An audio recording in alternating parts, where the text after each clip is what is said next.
Bonsoir à toutes et à tous. Je suis Lorraine,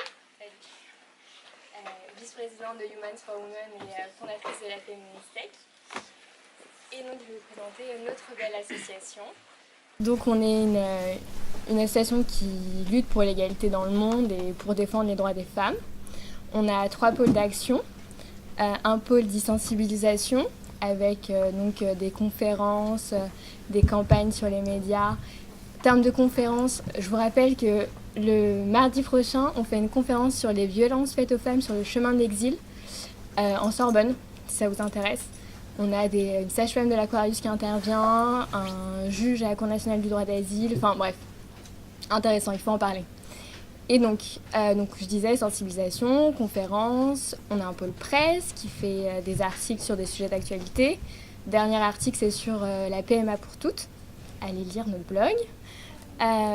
Et on a notre Feminist Tech, bébé, avec les mardis de l'égalité, donc la raison pour laquelle on est toutes et tous réunis ce soir. Après le pôle sensibilisation, on a un pôle dit d'action avec les cours de français et les sorties culturelles aux personnes exilées et réfugiées. Et le collège de l'égalité qui va bientôt commencer, donc c'est une intervention avec des jeunes d'un collège Saint-Joseph d'Aubervilliers, il me semble. Et enfin, on avait nos actions de parrainage avec des levées de fonds et des collectes pour nos élèves, et aussi on avait parrainé des femmes victimes de crimes de guerre. Enfin, voilà, donc ça c'était pour la présentation générale de l'association, et je vais laisser Mathis prendre le relais pour présenter le café débat de ce soir. 2 secondes.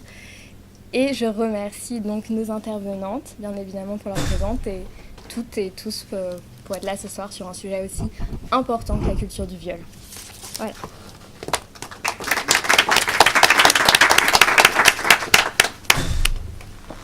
Voilà, donc bonjour à tous. À l'origine, c'était Isma, qui est une de nos collègues, qui aurait dû présenter le café débat de ce soir. Malheureusement, elle est malade. Du coup, c'est moi qui dois... J'ai été prévenu en dernière minute, c'est moi qui dois présenter ce soir le café débat, qui porte sur la culture du viol. Voilà. En théorie, la société, elle condamne le viol, en théorie. Le viol, c'est mal, le viol... mais en théorie. Alors qu'en pratique, la culture du viol, elle est partout. Elle s'impose dans toutes les sphères de la société. Et de manière presque invisible, alors qu'elle est omniprésente. Paradoxalement. Donc on vit dans une société où les violences sexuelles faites aux femmes, elles sont minimisées, où la parole des femmes, elle est comment dire, elle est passée sous silence, et où c'est d'abord où on regarde, comment dire,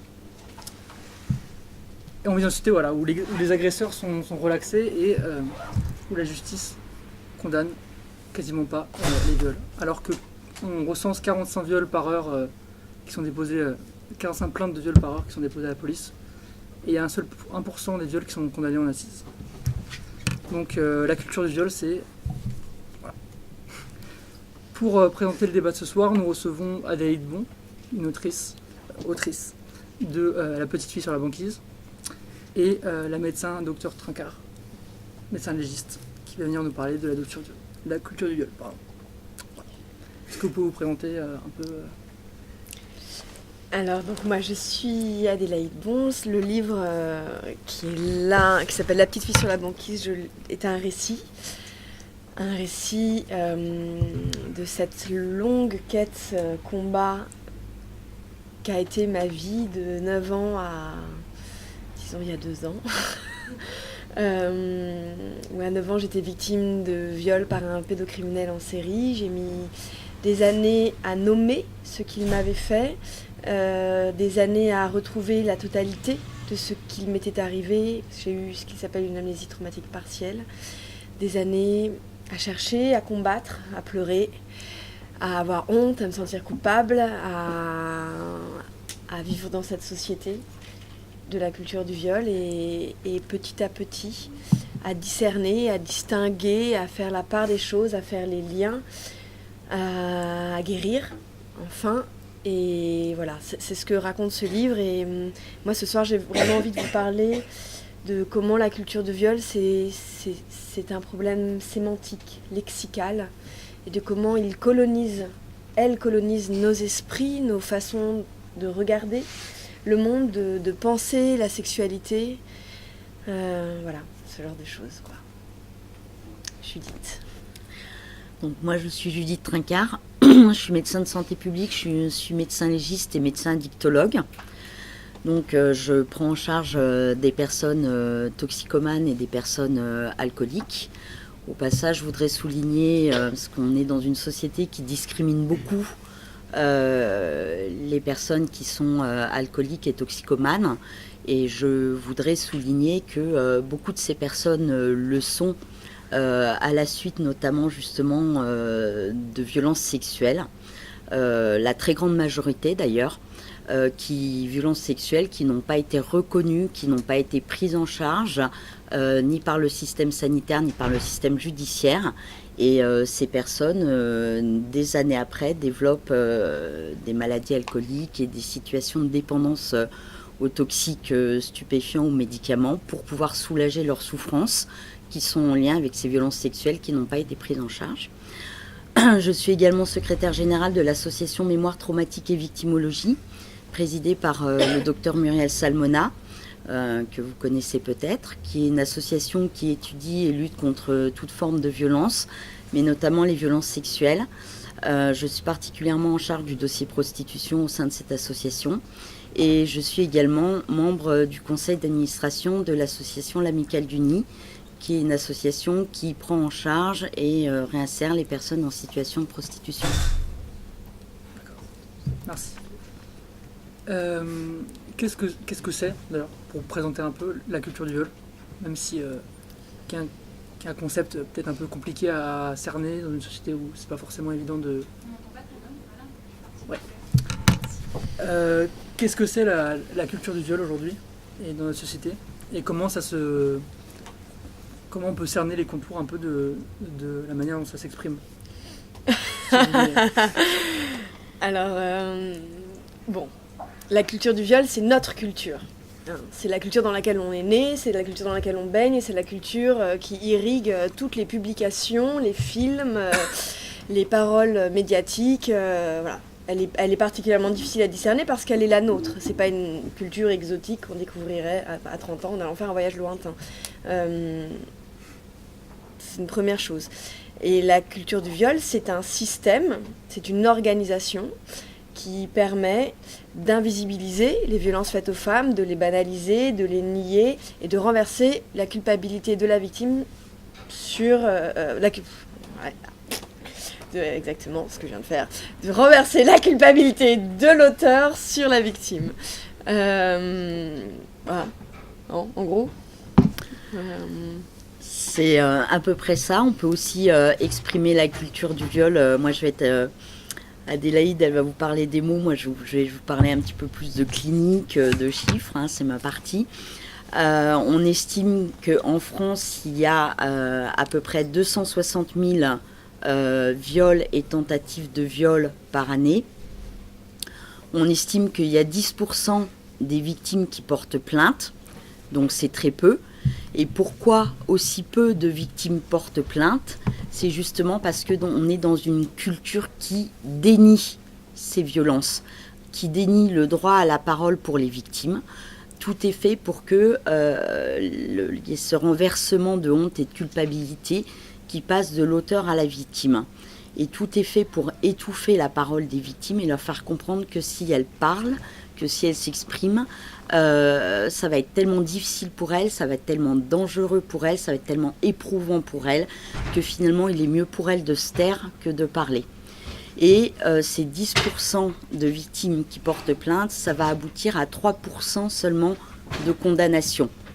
Donc on comprend que ce chiffre de 3% de condamnation ne donne pas envie aux victimes de vivre le parcours très éprouvant sanitaire et judiciaire qu'elles vont devoir affronter, qui va parfois être encore plus pénible que la violence elle-même, qu'elles vont devoir amorcer y vivre pour peut-être encore moins que ce qu'elles peuvent espérer. Les enquêtes qui ont été faites, notamment une enquête de mémoire traumatique, a montré que 81% des personnes qui avaient vécu le parcours judiciaire n'étaient pas satisfaites de ce qui s'était passé, regrettaient de ce qu'elles avaient vécu du système judiciaire, mais cependant 70% seraient prêtes à recommencer s'il fallait le vivre. Voilà. Donc c'est extrêmement difficile parce que ce que ces victimes vont vivre au travers du système, notamment judiciaire, ça va être extrêmement éprouvant parce qu'il y a une non-reconnaissance. Elles vont entendre des choses qui vont être extrêmement violentes. Et notamment, la culture du viol, c'est cliniquement 3 choses. C'est d'abord le déni de ce qui s'est passé. Non, il ne s'est rien passé. Tu as imaginé, ou tu mens, ou tu racontes des histoires. Il faut savoir que classiquement, il y a le mythe du vrai viol. C'est-à-dire que le vrai viol, c'est une femme qui se fait agresser par un auteur inconnu, qu'elle ne connaît pas, dans un terrain sombre ou un terrain vague, avec des violences physiques, sous la menace d'une arme, un couteau ou un revolver. Avec des violences physiques, elle va être frappée, donc il va y avoir des violences au niveau du corps, avec un viol qui va se dérouler très brutalement, donc il y aura des violences au niveau sexuel. C'est ça le vrai viol, pour non seulement le tout venant, mais également pour les professionnels. Les professionnels du système judiciaire, les policiers, les gendarmes, les magistrats, les avocats, mais les professionnels de la santé aussi, les médecins, etc. Beaucoup de médecins, même les professionnels, même les médecins légistes, ils pensent ça. Alors qu'on sait que 80% des auteurs de violences sexuelles pour les victimes adultes sont des proches. C'est des conjoints, des ex-conjoints, des petits amis, c'est quelqu'un de la famille. Et pour les victimes mineures, qui sont la plupart des victimes, ça va être pour 90% des victimes mineures, ça va être aussi un auteur connu. Voilà. Et dans la définition du viol, qui se fait sous la contrainte, la menace, la surprise ou la violence, la plupart du temps, ces 4 qualifications n'existent pas, puisque l'auteur est connu de la victime. Il n'aura même pas besoin d'utiliser cette contrainte, cette menace, cette surprise ou cette violence. Il lui suffira simplement, il y aura juste, la victime sera tellement sidérée, elle sera tellement choquée de ce qui est en train de se passer, qu'elle ne résistera pas, et il n'y aura même pas besoin d'utiliser de violence ou de contrainte pour pouvoir exercer cette violence sexuelle sur la victime. Donc, on n'aura pas ces blessures corporelles, on n'aura pas ces blessures au niveau génital, et donc le viol ne sera pas considéré comme vrai, classiquement, pour aussi bien les gens du public, la famille, les proches, que les professionnels. Voilà, et on ne sera pas dans ce mythe de la culture du viol, du vrai viol, et même les policiers, moi avec lesquels je travaillais, la plupart du temps, ils appelaient ça un miol, c'est la contraction de viol mouet, où on est, oui mais en fait c'était pas un vrai viol parce qu'elle s'est pas débattue, elle a pas crié, elle a pas d'échymose, elle a pas de plaie, et puis docteur, vous avez trouvé des lésions à l'examen gynécologique? Mais non, il y en avait pas, mais des lésions on en trouve que dans 10 à 30% des cas. Ça veut dire que dans 70 à 90% des cas, même quand c'est un vrai viol, il y en a pas. Voilà, mais ça, c'est extrêmement difficile à faire comprendre. Donc, dans la plupart des cas, on nie la réalité de ce qui s'est passé. Quand il s'est passé quelque chose, on va dire que c'était consenti, que c'était un rapport consenti. Et la troisième chose, c'est qu'on va inverser la culpabilité et on va dire que c'était la faute de la victime. Voilà, et qu'en fait la victime a cherché ce qui s'est passé. Donc elle n'était pas habillée comme il fallait, elle était trop court vêtue, était trop décolletée. Ou alors, moi j'ai entendu exactement le contraire. Je me souviens du cas d'une jeune fille qui était de confession juive orthodoxe. Donc elle était habillée avec une jupe qui lui arrivait jusqu'aux chevilles. Elle était habillée avec une chemise qui était fermée jusqu'en haut, avec les manches qui arrivaient là. Et la policière, donc elle rapportait avoir été kidnappée par un homme dans la rue qui l'avait violée à l'arrière de la voiture et puis qui l'avait laissé repartir ensuite. Et la policière l'a regardée, elle était accompagnée par sa mère au commissariat, la policière l'a regardée et elle lui a dit non mais vous croyez que ça donne envie de vous violer comme vous êtes habillée là ? Voilà. Donc un coup c'est vous êtes habillée, excusez-moi, comme une prostituée, un coup c'est vous êtes trop habillée et ça donne pas envie de vous violer. Voilà. Donc de toute façon, ce sera toujours la faute de la victime. C'est vous n'êtes pas assez, vous êtes trop, vous n'étiez pas au bon endroit, vous avez bu trop de verres d'alcool, alors que c'est une circonstance atténuante pour la victime, hein, légalement parlant, selon la législation. Être sous l'emprise de l'alcool, c'est une circonstance atténuante. Et c'est une circonstance aggravante pour l'auteur. Mais elle aura trop bu d'alcool, elle ne se comportait pas comme il fallait. Donc de toute façon, c'est toujours la faute de la victime. Et quand vous êtes à un procès de cour d'assises et qu'on parle de la victime, on détaille la vie de la victime, avec combien de partenaires elle avait des relations sexuelles, de quelle façon elle se comportait avec les hommes, etc. Vous n'entendez jamais parler de la vie de l'auteur. On ne parle pas de l'auteur. Lui, on ne détaille pas sa vie. Voilà. Donc, cette culture, c'est ça. En 3 points, cliniquement.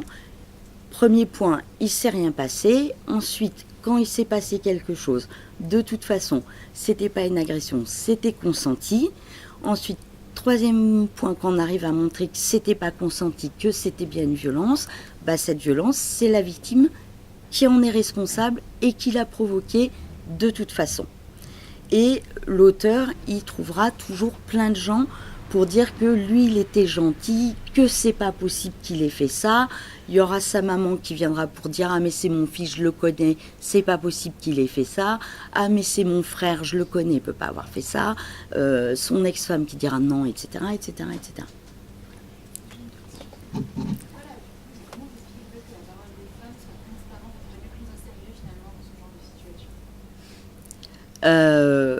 Parce que la parole des femmes, elle est constamment disqualifiée.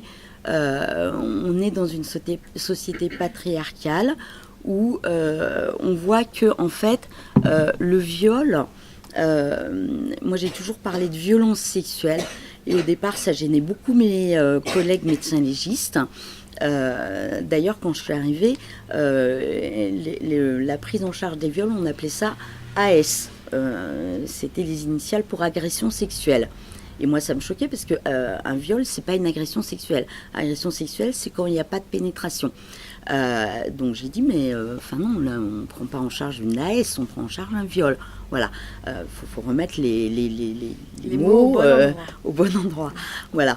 Et comme je disais à Mathis au début, on est dans un continuum de violence sexuelle.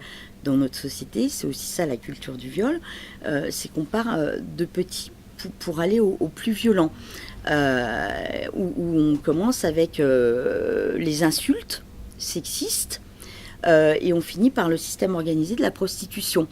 Mais tout ça, c'est un continuum où on ne s'en rend pas compte au début, forcément, quand on est une femme, parce qu'on est pris dans cette culture.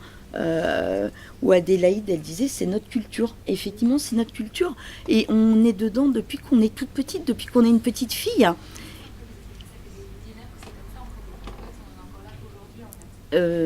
Parce qu'il y en a certains qui ont intérêt à ce que ça continue. Oui. Le patriarcat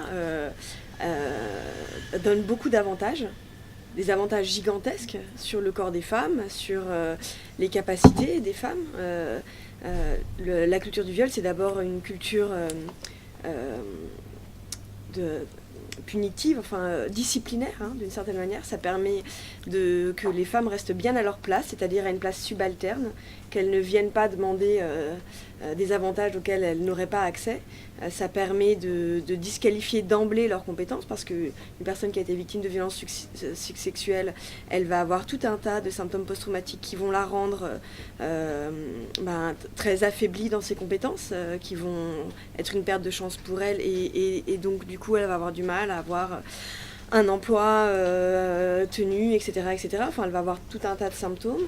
Ça permet aussi, pas seulement d'en violer certaines permet de terrifier toutes les autres, de réduire tous les mythes du vrai viol dont parlait le docteur Trincart, permettent de limiter l'autonomie de toutes les femmes, parce que le mythe du vrai viol se passe dans des situations d'autonomie, c'est-à-dire quand on est seul dehors, quand on fait du stop, quand on ose être dans un parking, voilà. Donc ça permet de faire peur à tout le monde en disant attention, le vrai viol, il va t'arriver quand tu seras en situation d'autonomie, mais par contre, dans la famille, avec un mari, tu ne risques rien. Alors que dans 90% des cas, si.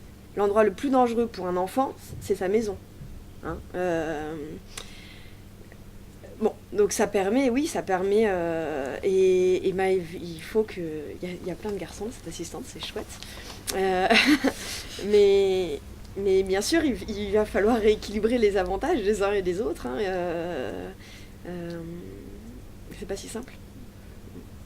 J'ai une question par rapport au procès dont vous avez mentionné. Est-ce que vous avez été témoin d'un procès qui s'était passé différemment, où on n'avait pas questionné autant les victimes Est-ce que vous avez déjà vu ça ou... Non. Alors moi j'ai vu ça à mon procès. Mais pourquoi ? Parce que mon procès correspond pas du tout est pile dans le mythe du vrai viol. Mon agresseur, c'est l'ogre. L'inconnu errant qui viole des gamines, qui est cambrioleur, qui est immigré, parfait. Tout le monde peut lui jeter la vindicte, il n'est pas notable, il n'est pas bourgeois, il n'est pas père de famille, il ne correspond pas à 95% des agresseurs. Et en plus de ça, les petites filles de ce procès étaient toutes blanches, bien nées, bourgeoises, catholiques, nanani, nanana, scouts. Bon. Donc pareil, on pouvait... Là, on était dans... la possibilité du vrai viol. Et dans ce procès, effectivement, alors il y a eu plein d'autres... mais en tout cas, à cet endroit-là, il n'y a pas eu de questionnement des victimes. Après, quand les victimes, elles ont 6, 7 et 8 ans, c'est quand même galère de questionner leurs habitudes sexuelles. Mais c'est précisément pour cette raison-là, parce qu'ils rentraient dans la norme du mythe. C'est les seuls procès qui se passent comme ça. Je pose la question pour voir s'il y a une remise en question en fait, par rapport à ça au sein en ce moment. Oui, voilà, c'est ça, c'est pour ça que je posais la question, pour savoir s'il y a une remise en question au sein du coup de l'ordre professionnel judiciaire. Est-ce qu'ils se sont rendus compte de ça? Est-ce que du coup ils essaient de modifier ou pas? C'est la question. Moi, de mon expérience, non, il n'y a pas de remise en question, il n'y a pas il y a un très très gros problème à ce niveau-là, et notamment on l'a bien vu avec notamment la loi sur les violences sexistes, où il devait y avoir une définition d'un âge de consentement pour les mineurs, où ça a été une catastrophe absolue. Ça faisait suite à l'affaire Petite Sarah, dont vous avez sûrement dû entendre parler, qui s'est passé, d'ailleurs c'est arrivé sur notre département, ça a été un problème sur le 95. Nous, l'affaire Petite Sarah, on l'a vécu personnellement, puisque c'était nos dossiers à nous. Et des affaires Petite Sarah, on n'en a pas vu qu'une. On avait une affaire Petite Sarah qui arrivait tous les 15 jours. Et donc on en parlait directement avec nos magistrats en disant excusez-nous, il y a un petit problème là, on a un viol que vous êtes en train de déqualifier en atteinte sexuelle sur des gamines de 11 ans, 14 ans qui sont violées par des hommes de 30 ans. Il y a un problème. Et on nous répondait que c'était pas notre affaire, que on était juste médecins légistes et qu'ils étaient magistrats. Voilà. Et donc ça a donné lieu à ce qu'on sait. Et donc ça a abouti à un fiasco complet. Voilà. Il n'y a pas que ça, il y a l'affaire de l'imprescriptibilité des viols, il y a l'affaire de la déqualification des viols qui passent en correctionnel. Il y a toute cette problématique-là. Et nous, quand on en parle avec nos magistrats, ils nous répondent oui, mais les cours d'assises sont saturées. On ne peut pas faire passer tous les viols en cours d'assises parce que de toute façon, on n'a pas. Il y a la saturation des cours d'assises, donc ça c'est une fausse excuse. C'est une très mauvaise problématique. Et puis, on ne peut pas faire passer tous les viols en correctionnel parce que on n'a pas suffisamment d'éléments et ça n'aboutira pas. Oui, mais ça, c'est pas à vous de juger. Faites-les passer en cours d'assises et puis même si ça aboutit à un acquittement, ça, c'est pas votre problématique, c'est la problématique de la victime. Voilà. Mais ça, les magistrats, ils n'entendent pas. Ils n'entendent pas, ils veulent pas entendre. Voilà. La deuxième problématique, je vais répondre après. La deuxième problématique, c'est que nous, on a essayé de leur expliquer que ils sont très attachés à tout ce qui est preuves matérielles et physiques, donc tout ce qui est lésions corporelles et génitales, présence ou non de spermatozoïdes au prélèvement.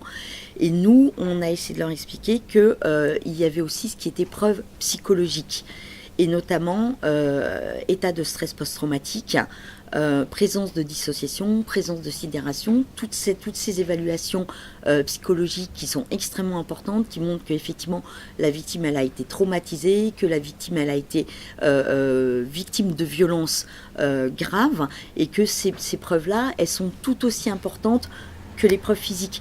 Et ça, ils n'arrivent pas à l'entendre. Et ils restent focalisés sur les preuves physiques. Et ça, c'est très difficile, et je pense que ça va être très compliqué d'avancer avec eux sur ça.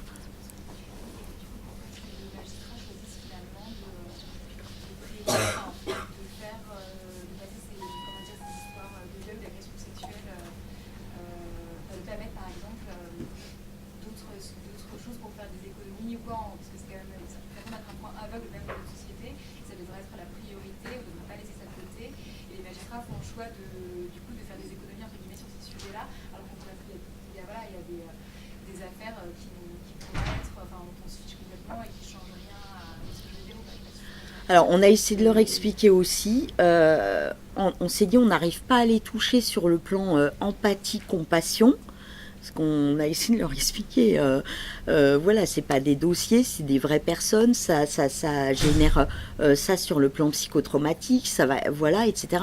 On leur a fait des formations on a vu qu'on n'arrivait pas à les toucher, on s'est dit on va leur expliquer ce que ça coûte à la société. Donc on leur a expliqué ce que ça coûtait en termes de tentatives de suicide, en termes de suicide, d'alcoolisme, de toxicomanie, d'absentéisme au travail, etc.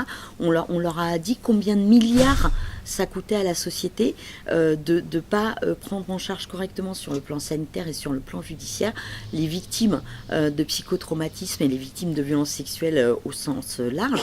Et ça coûte des milliards à la société de ne pas correctement prendre en charge. Et on a eu l'impression que ça avait aussi un impact quasi nul, de leur expliquer. C'est très compliqué, je ne sais pas exactement comment il faut expliquer aux magistrats pour qu'ils prennent conscience réellement de l'impact du psychotraumatisme, des violences sexuelles sur les victimes.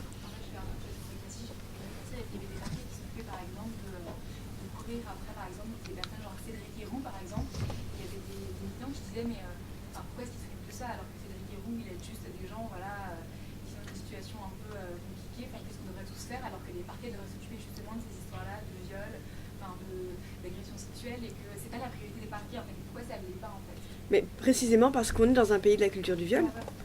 C'est la raison principale. C'est pour ça que c'est un point aveugle, c'est pour ça qu'il n'y a pas de moyens qui sont... Parce que pour l'instant, les bénéfices de ceux qui continuent à prôner la culture du viol sont supérieurs à l'abandonner. Enfin, je veux dire, moi, la loi de cet été... j'étais sûre que ça passerait, c'était passé au Sénat. J'ai aucune autre explication que ah, j'avais oublié à quel point j'étais dans un pays patriarcal et de domination masculine. C'était tellement ahurissant, ce changement. Pour rappel, la loi de cet été. Énorme combat, toute l'année de mobilisation intense de toutes les associations ensemble, protection de l'enfance, protection du droit des femmes, etc. etc. Beaucoup d'amendements très intéressants, notamment la notion d'un truc de consentement irréfragable, c'est-à-dire au-dessus duquel on ne pourrait pas descendre. L'inscription de l'amnésie traumatique. L'idée de se dire qu'à partir d'un violeur en série, on pourrait faire une levée de la prescription. Toutes ces choses-là passent au Sénat. Sans problème, à force de bataille, etc. Mais elle passe au Sénat. Et en commission des lois, donc c'est-à-dire juste avant le passage à l'Assemblée, la loi est prévue d'être votée un 1er août devant 72 députés, ce qui raconte quand même la priorité qui a été accordée à ce sujet par le gouvernement. Et donc en commission, tous les amendements sont abandonnés et la loi qui passe le 1er août est vide. Qu'est-ce qui l'explique ça ? Moi je ne me l'explique pas, sinon voilà, que pour l'instant dans la société française, les bénéfices qu'apporte le patriarcat sont supérieurs à la perte de chance que représente pour la société la mise à néant des vies de millions de personnes. Et justement, comment on inverse la balance ? Enfin, comment on peut, par exemple, là en Irlande, on a eu un cas en Irlande où on a quelqu'un qui était accusé de viol, qui a été acquitté au motif que, par exemple, que la personne était consentante parce qu'elle portait un string. Le string a même été montré à la cour, au juré, comme on montrerait un couteau taché de sang avec des empreintes digitales, comme donc un élément de preuve à charge contre la victime. Alors vous, ça vous paraît tout stupéfiant ici, ça l'a pas été pour les jurés qui ont acquitté l'agresseur. Mais ça a quand même permis, ça montre quand même que la société évolue, hein. Ça a quand même permis un certain buzz, le fait qu'on en parle là, et concernant les magistrats, je sais que Muriel Salmona, elle donne des formations à l'École nationale de la magistrature, et ça commence à faire un bout de temps, peut-être 6 ans, 7 ans. Oui. Donc l'être à force, ça va finir par... on est quand même à un moment de la société particulier, hein, où il y a à la fois un backlash qui est intense, mais une levée des espaces de parole. Une possibilité d'espace de parole qui est nouvelle, notamment par les réseaux sociaux. Pour la petite histoire, j'avais un cours avec un juge d'instruction et il nous expliquait la correctionnalisation, le fait de faire passer des crimes qui devraient être jugés en assises en tribunal correctionnel, donc sans les jurés, et pas les mêmes peines, pas les mêmes prisons. Et en fait, il expliquait que oui, ça se faisait, que ça se pratiquait, que c'était courant, que voilà, on se posait pas forcément la question. C'est majoritaire, c'est même pas courant. Oui, mais c'est-à-dire que ça a même été légalisé. Oui, ça a été légalisé. C'était une pratique illégale de parquet, et après ça a été légalisé.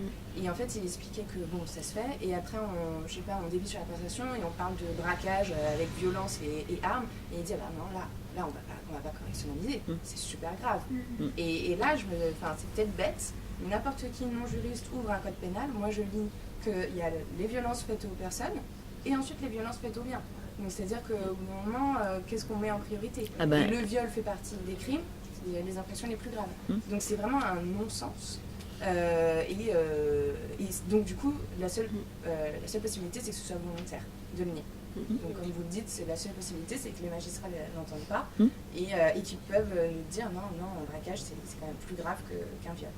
Mais on est dans un pays où on protège mieux les atteintes aux biens que les atteintes à la personne. Pour exemple, mon agresseur qui a donc aux assises, un expert a estimé à 800 le nombre de ses victimes. C'est quand même beaucoup de personnes. Il a été capturé quand il avait 76 ans. Avant, il a fait 10 fois de la prison pour cambriolage. Il a été capturé 10 fois pour cambriolage. Il a fait 10 fois de la tôle. Il a fait 10 fois de la tôle et il a fait plein d'autres amendes, etc. Mais bon, ça raconte bien où sont mis les efforts de police hein. Les cambriolages avaient lieu dans les mêmes quartiers, dans les mêmes immeubles, parce que c'est ces deux petites activités en même temps. Voilà. Pour les violences faites aux enfants, il aura fallu attendre qu'il ait 76 ans. C'est symptomatique. J'avais une question sur l'âge limite du consentement. Vous pensez qu'il faut mettre un âge limite et quel âge et pourquoi? Alors, il y a deux âges qui avaient été proposés, il y avait 13 ans et 15 ans.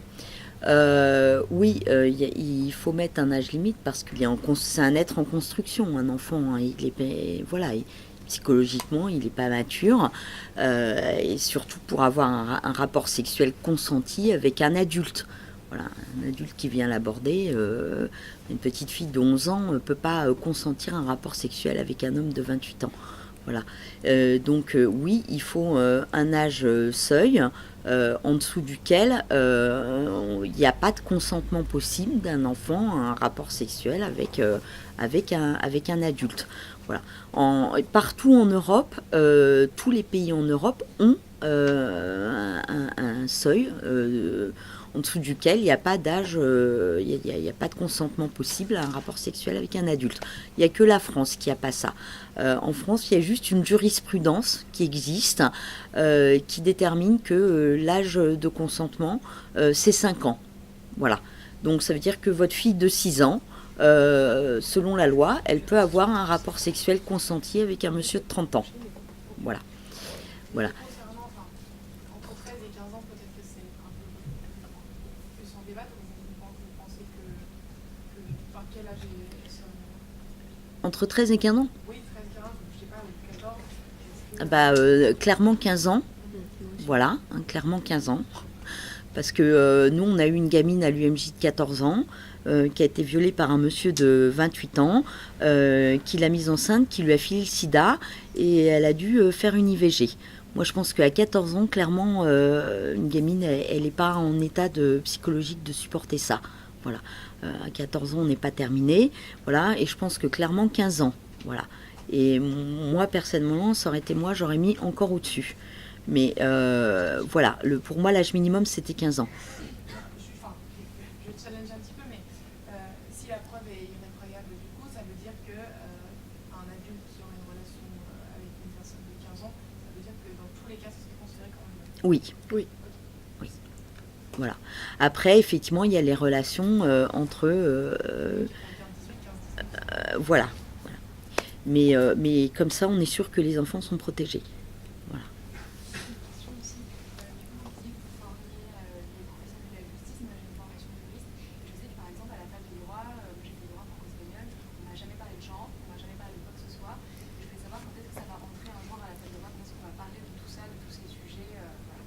Alors, il n'y a pas, je vous rassure, en même temps, je vous rassure pas, il n'y a pas qu'à la fac de droit, c'est pareil chez les médecins, c'est pareil partout, nulle part on est formé à ça, on fait partout, les associations militantes, etc., se battent pour qu'on commence à enseigner ça partout où on peut. Donc il y a des initiatives locales qui se font pour qu'à tel et tel endroit, on commence à enseigner et on milite pour que ça s'institutionnalise et qu'on puisse l'enseigner partout. Maintenant, c'est pas encore institutionnalisé, mais ça fait partie des revendications militantes pour que ça devienne national et que ça soit enseigné partout. Voilà. Je voulais rajouter deux petites choses par rapport à ça et à ce que vous avez dit tout à l'heure. Il y a un mois, j'étais invitée à Grenoble à faire une journée sur les violences avec des étudiants de droit et des étudiants de médecine. J'étais frappée par le nombre de femmes qui étaient dans la salle et du coup, j'ai posé des questions. Et à Grenoble, et donc j'imagine partout, on a une grande féminisation des métiers de la justice comme des métiers de la médecine pour la simple et bonne raison que les rémunérations baissent. Je veux dire, c'est comme souvent, quand un métier se féminise, c'est généralement qu'il est moins bien payé qu'avant. Mais bon, c'est quand même une chose qui est totalement nouvelle. Il n'y a jamais eu autant de femmes dans la justice et autant de femmes dans la médecine, en tout cas dans les jeunes générations. Pour autant, par rapport à tout à l'heure, quand on parlait des bénéfices du viol, il y en a un qu'on oublie et qui concerne tout autant les hommes que les femmes, parce que quand on pense à bénéfices de la culture du viol, on pense forcément aux hommes et à la domination masculine portée par les hommes. La domination masculine est tout à fait autant portée par les femmes, sinon ça fait bien longtemps qu'on s'en serait débarrassé. Et une des raisons, un des bénéfices que certaines femmes trouvent à la continuité du patriarcat, c'est que le mythe du vrai viol est très rassurant. Il permet de vivre en société. Si le violeur est l'inconnu, si le violeur a un nez crochu, je peux imaginer une vie paisible avec mon mari, mes amis, je peux laisser mes enfants en confiance. Ça permet un certain contrat social, qui est un contrat social basé sur du mensonge, vu que la violence, elle est interne, intestine à la famille, aux amis, aux proches. Ça permet d'imaginer qu'on vit dans un monde démocratique, de droit, dans un monde juste. Ça permet de s'illusionner sur un certain nombre de valeurs qu'on a le sentiment de partager dans notre société française, démocratique, etc.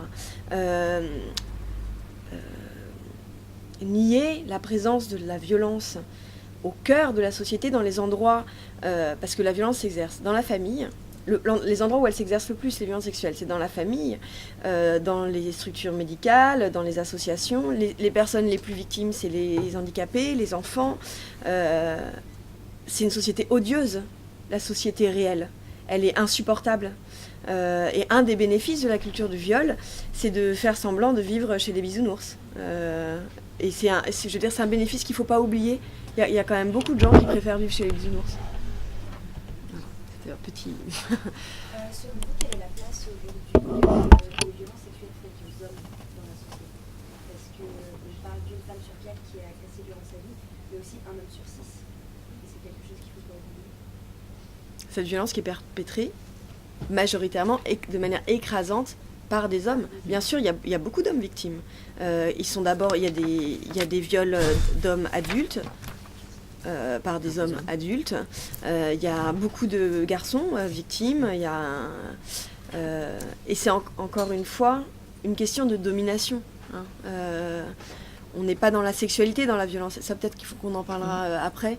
Une des grandes confusions de la culture du viol, parce que la culture du viol, c'est d'abord la confusion, c'est le clair-obscur, c'est l'incapacité de mettre les mots au bon endroit, c'est cette chose d'inverser le monde, de vivre dans un monde renversé où la victime est la coupable, où un viol, c'est une agression sexuelle, où le plaisir, la violence, c'est du plaisir, ou une bonne baise, c'est forcément c'est performatif, violent, avec un rapport de domination. Voilà, toutes ces choses-là dont on pourra parler plus tard. Mais la sexualité violente n'est pas la sexualité. La sexualité violente est un rapport de domination parmi d'autres.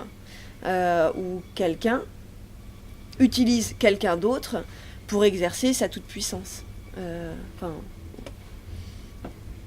Et c'est vrai qu'on a tendance à parler plus des femmes parce que, de manière écrasante, c'est les enfants, filles, d'abord, les premières victimes de viol dans la société française, puis les femmes, et là-dedans, il y a aussi pas mal de garçons et quelques hommes, et bien sûr, il ne faut pas les oublier. D'autant que pour le coup, chez les filles, on peut bénéficier d'une certaine sororité, d'endroits de parole et d'une capacité de lien sur ces sujets-là. Autant chez les garçons, on a beaucoup plus de toxicomanie, de suicide et de conduite à risque extrêmement violente qui aboutissent à des morts violentes. Ils sont très très très très isolés. Il y avait juste une question. Ouais, et après c'est plutôt une remarque en fait, parce que maintenant le corps de la femme est représenté dans tous les médias, que ce soit dans la pornographie, dans les pubs, etc. Et moi j'ai une autocritique par rapport à mon sexe, les garçons, parce qu'on va dire, il y a toujours ce côté de la virilité par rapport aux garçons, c'est-à-dire être un homme, c'est coucher avec la plus belle fille, etc. Il n'y a pas ce côté empathique en fait, donc ce côté se mettre à la place de la personne qui est compliqué, on va dire, parce que on va pas se le cacher. Moi j'ai été consommateur de films porno, et dans les films pornographiques il y a pas mal de trucs, et c'est la femme qui est soit à quatre pattes, soit on va dire, dans une position qui n'est pas avantageuse par rapport aux garçons, avec la taille de son sexe, etc.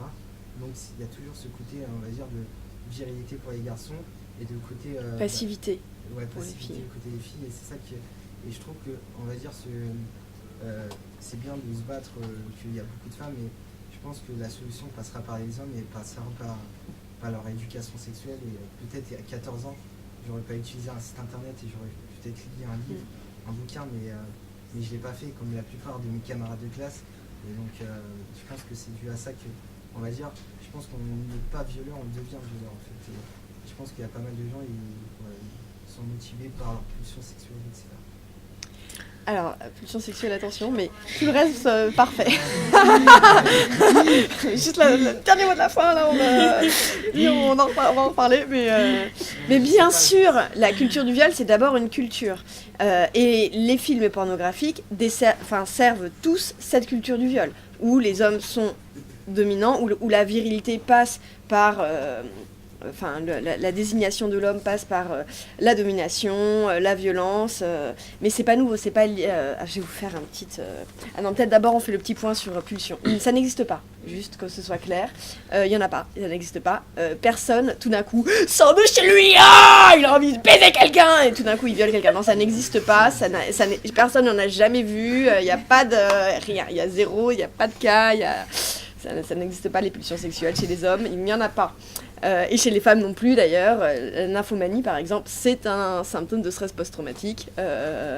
Voilà, donc non, rassurez-vous, les hommes ne naissent pas tels des satyres prêts à se jeter sur les jeunes filles en herbe. Non, les hommes naissent avec exactement autant d'empathie que les femmes, parce que nous avons le même cerveau et que en fait nous sommes pareils. Juste, je voudrais dire aussi, la pornographie, c'est aussi une violence sexuelle. C'est de la prostitution filmée. Et la prostitution, c'est du viol tarifé. Donc, on est aussi dans la continuité des violences sexuelles. Hein. Bien sûr que l'utilisation de la pornographie, ça fait partie de la culture du viol. On est toujours... ce que vous disiez, c'est une question d'éducation aussi. Hein. C'est pour ça que effectivement, l'éducation des garçons et des filles dès la petite enfance et notamment dans la famille et à l'école, ça fait partie de l'éradication de cette culture du viol. Auprès de mes parents, j'en parlais jamais, on va dire, de sexe, on va dire, et même auprès de mes amis, c'était juste la plupart du temps, c'est pour se vanter en fait. Je me rappelle quand j'étais au collège, au lycée, on va dire le côté je me suis fait cette personne, tout ça. Il n'y avait pas ce côté est-ce qu'elle a pris du plaisir, donc c'est juste, on va dire, le paraître en fait de la société.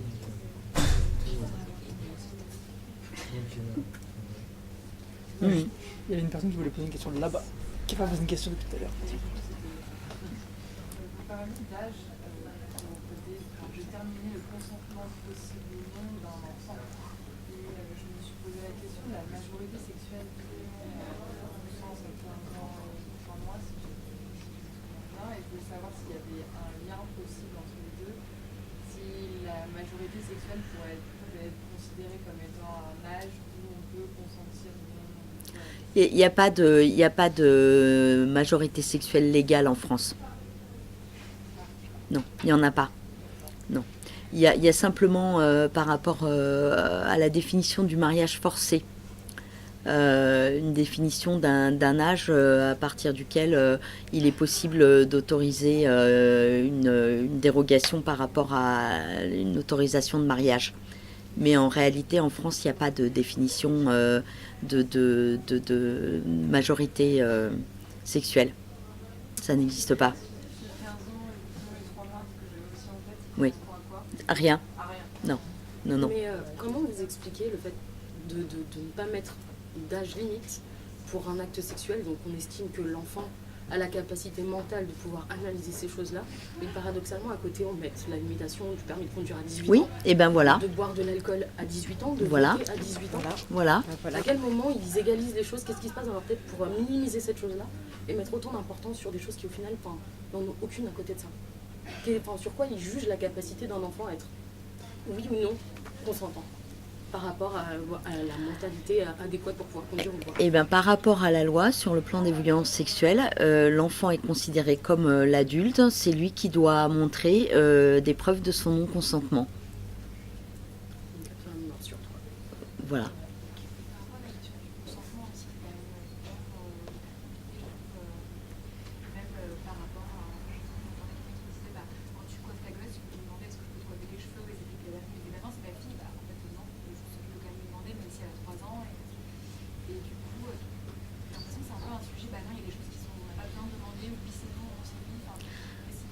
Alors, c'est extrêmement intéressant. Il n'y a pas longtemps, j'ai participé à une table ronde du Conseil de justice en Belgique, parce que la justice s'est fait toper par la Cour européenne des droits de l'homme, parce qu'en fait, ils ont fait trop de classements sans suite par rapport à des affaires de viol.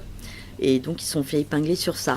Et la Cour de justice belge a décidé de faire une table ronde d'experts pour justement se demander comment est-ce qu'ils pourraient faire diminuer les classements sans suite sur les affaires de viol. Ils sont plus intelligents que les Français. Les Français s'énervent dès qu'on leur fait remarquer qu'ils répondent pas efficacement. Les Belges, ils y réfléchissent. Voilà. Et ils ont la même problématique que nous, c'est-à-dire en fait, ils ont quasiment le même fonctionnement judiciaire que nous. Ça se passe quasiment comme nous. Et la problématique, en fait, c'est que c'est à la victime d'apporter les preuves de son non-consentement et pas à l'auteur d'apporter les preuves de consentement de la victime.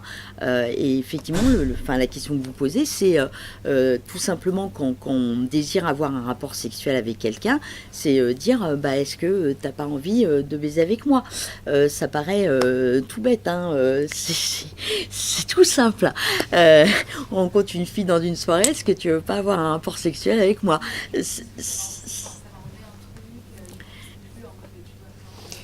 Et on travaillait sur un cas, et en fait le cas qui nous était proposé, c'était un cas judiciaire qui était arrivé. Le type est arrivé, la fille était alcoolisée, elle était dans un fauteuil en train de dormir, et le type s'est mis sur elle et il a fait son affaire, sans à aucun moment demander à la fille si elle était d'accord pour avoir le rapport sexuel.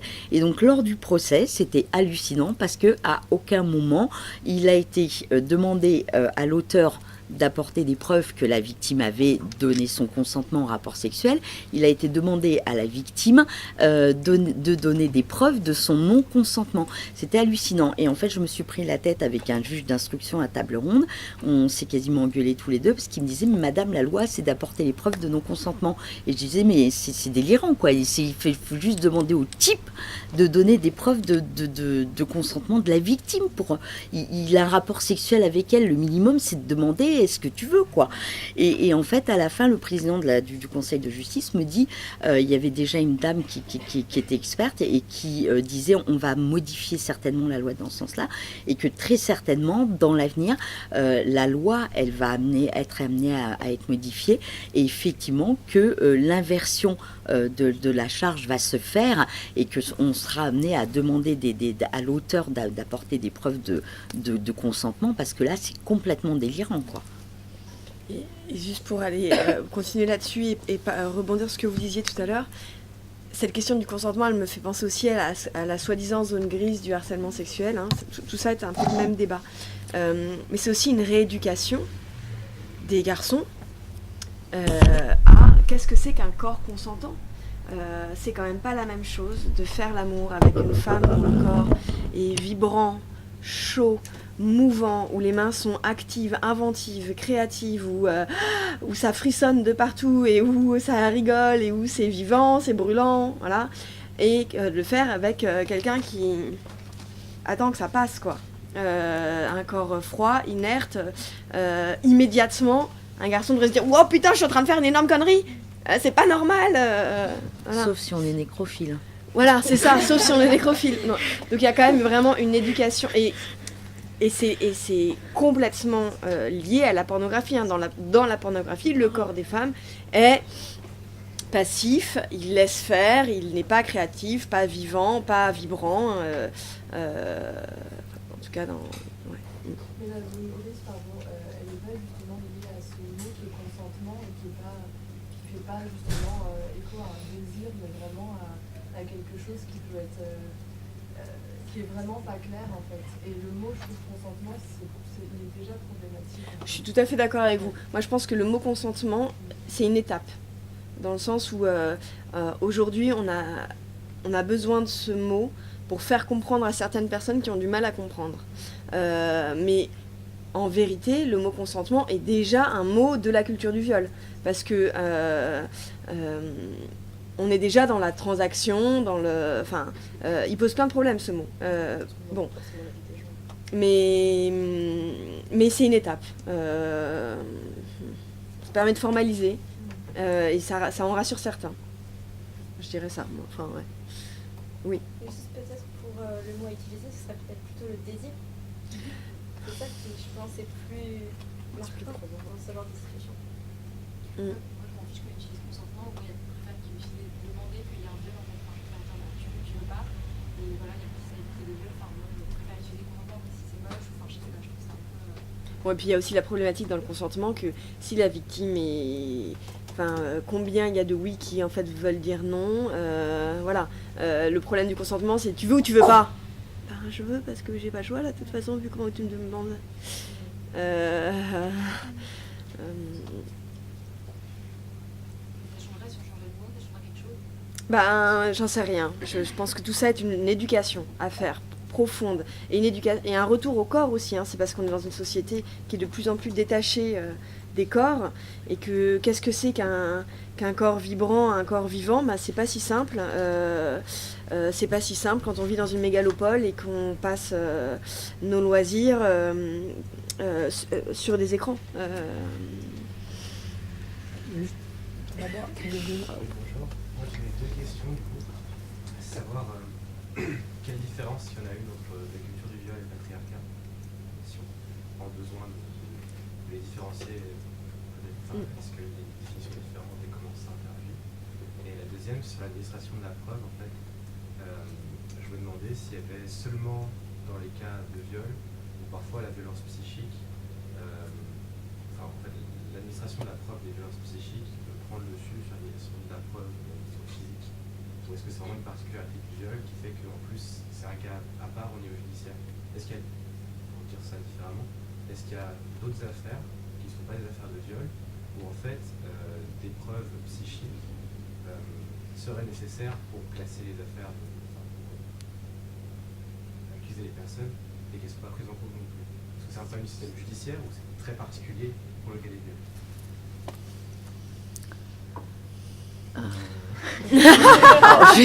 Moi, je vais répondre à la question sur la preuve.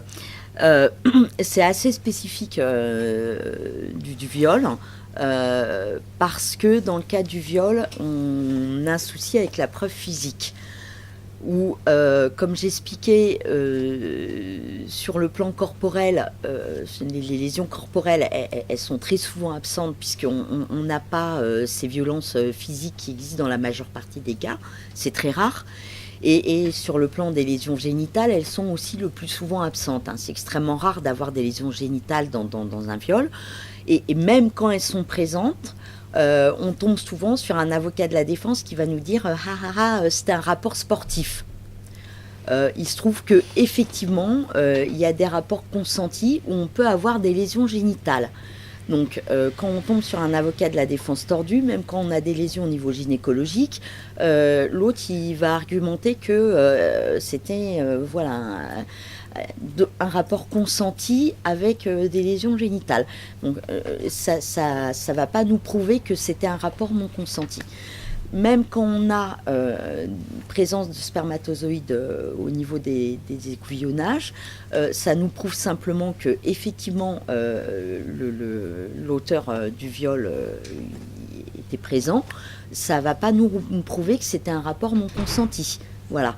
Donc aucune des traces matérielles que le médecin légiste peut retrouver au moment de l'examen de la victime de viol ne va prouver formellement un rapport non consenti. Voilà. Donc même si les magistrats ils sont super attachés à ce qu'on fasse les examens, tagada de soins, etc. Examens qui, entre parenthèses, sont éminemment traumatogènes pour la victime. Hein. C'est hyper violent. Hein. Donc voilà. On retraumatise au passage la victime une nouvelle fois. Ça va pas apporter de preuves formelles. Voilà. Donc c'est pour ça que nous, on essaye de s'appuyer sur d'autres types de choses qui pourraient aider les magistrats à apporter des preuves. Et donc notamment l'état de stress post-traumatique, les éléments de sidération, la dissociation de la victime, etc. Le problème, c'est qu'effectivement, c'est pas forcément des choses qui sont spécifiques du viol. Notamment si par exemple c'est des personnes qui viennent de vivre un viol récent et que c'est des personnes qui ont déjà été agressées antérieurement. Parce que nous, par exemple, à l'unité médico-judiciaire, on constatait que 50 à 60% de nos victimes de viols récents, c'était déjà des personnes qui avaient été agressées antérieurement.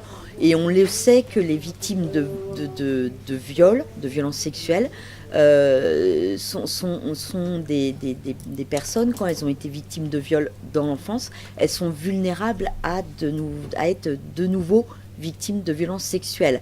Donc on ne peut pas dire que l'état de stress post-traumatique qu'elle présente est spécifique formellement quand c'est un état de stress post-traumatique constitué, avéré, du nouveau traumatisme et qu'il n'y a pas des éléments qui sont en rapport avec des vieux traumatismes, par exemple. Voilà. Donc ça, c'est compliqué. Et c'est difficile de dire que c'est constitutif du nouveau traumatisme et qu'il n'y a pas des éléments de traumatisme antérieur, etc. Voilà. Et c'est pour ça que les magistrats sont très très réticents à s'appuyer sur ces éléments psychologiques et quand il n'y a pas d'éléments matériels probants, pour eux, c'est très compliqué. Alors, on peut utiliser aussi les éléments psychologiques dans d'autres types de violences. Par exemple, les violences conjugales. Violences conjugales chroniques qui se perpétuent depuis longtemps, elles donnent aussi des éléments psychotraumatiques qu'on utilise aussi dans ce type de violence. Voilà.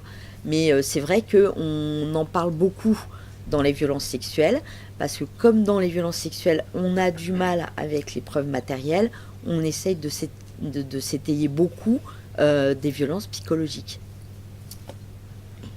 Et pour répondre à votre première question, la culture du viol, ce n'est pas le patriarcat, tout simplement parce que c'est au service du patriarcat, mais comme tout un tas d'autres choses, comme le plafond de verre, comme l'organisation des héritages. Alors maintenant, depuis 50 ans, ça va mieux en France de ce point de vue-là, mais il y a encore beaucoup de pays où l'héritage se fait par les fils. Non, la culture du viol, c'est une des composantes du patriarcat. C'est celle qui, précisément, organise le déni des violences et la mise en accusation des victimes. Voilà.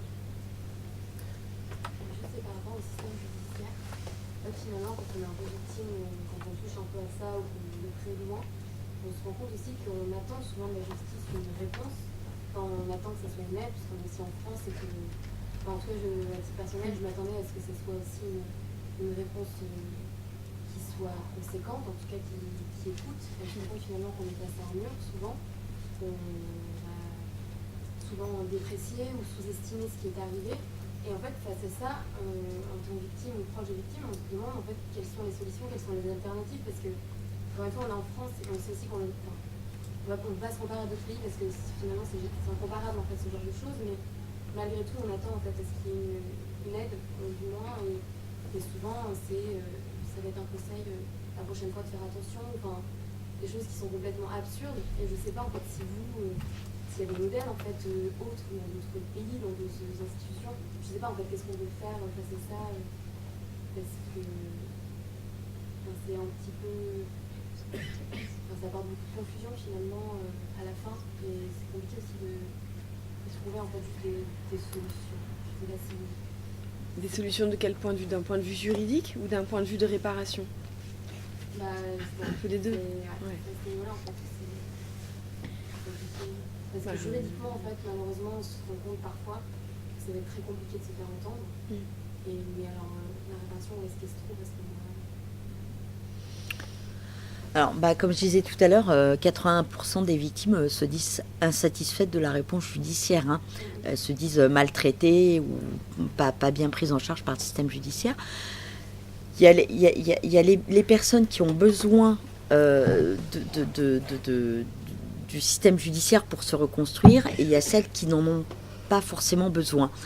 Il y a une reconstruction qui passe par ce système, et il y a aussi une reconstruction qui passe par un cheminement plus personnel, avec la reconstruction par un parcours thérapeutique, la réponse thérapeutique, quel que soit le parcours thérapeutique choisi, quelle que soit la méthode thérapeutique choisie, et ces personnes-là n'ont absolument pas besoin de la réponse judiciaire pour se reconstruire.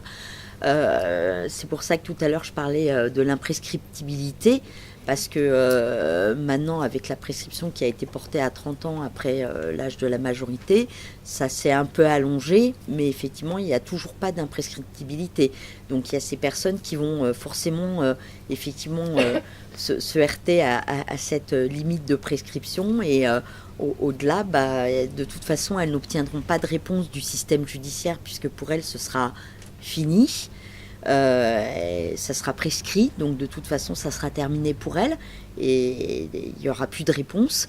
Et puis toutes les autres personnes qui seront déçues parce que la réponse judiciaire n'aura pas été satisfaisante, ça aura été classé sans suite, le dépôt de plainte n'aura pas été pris, il y aura eu un acquittement, enfin de toute façon la réponse qu'elles attendaient du système n'aura pas été celle qu'elles voulaient. Voilà.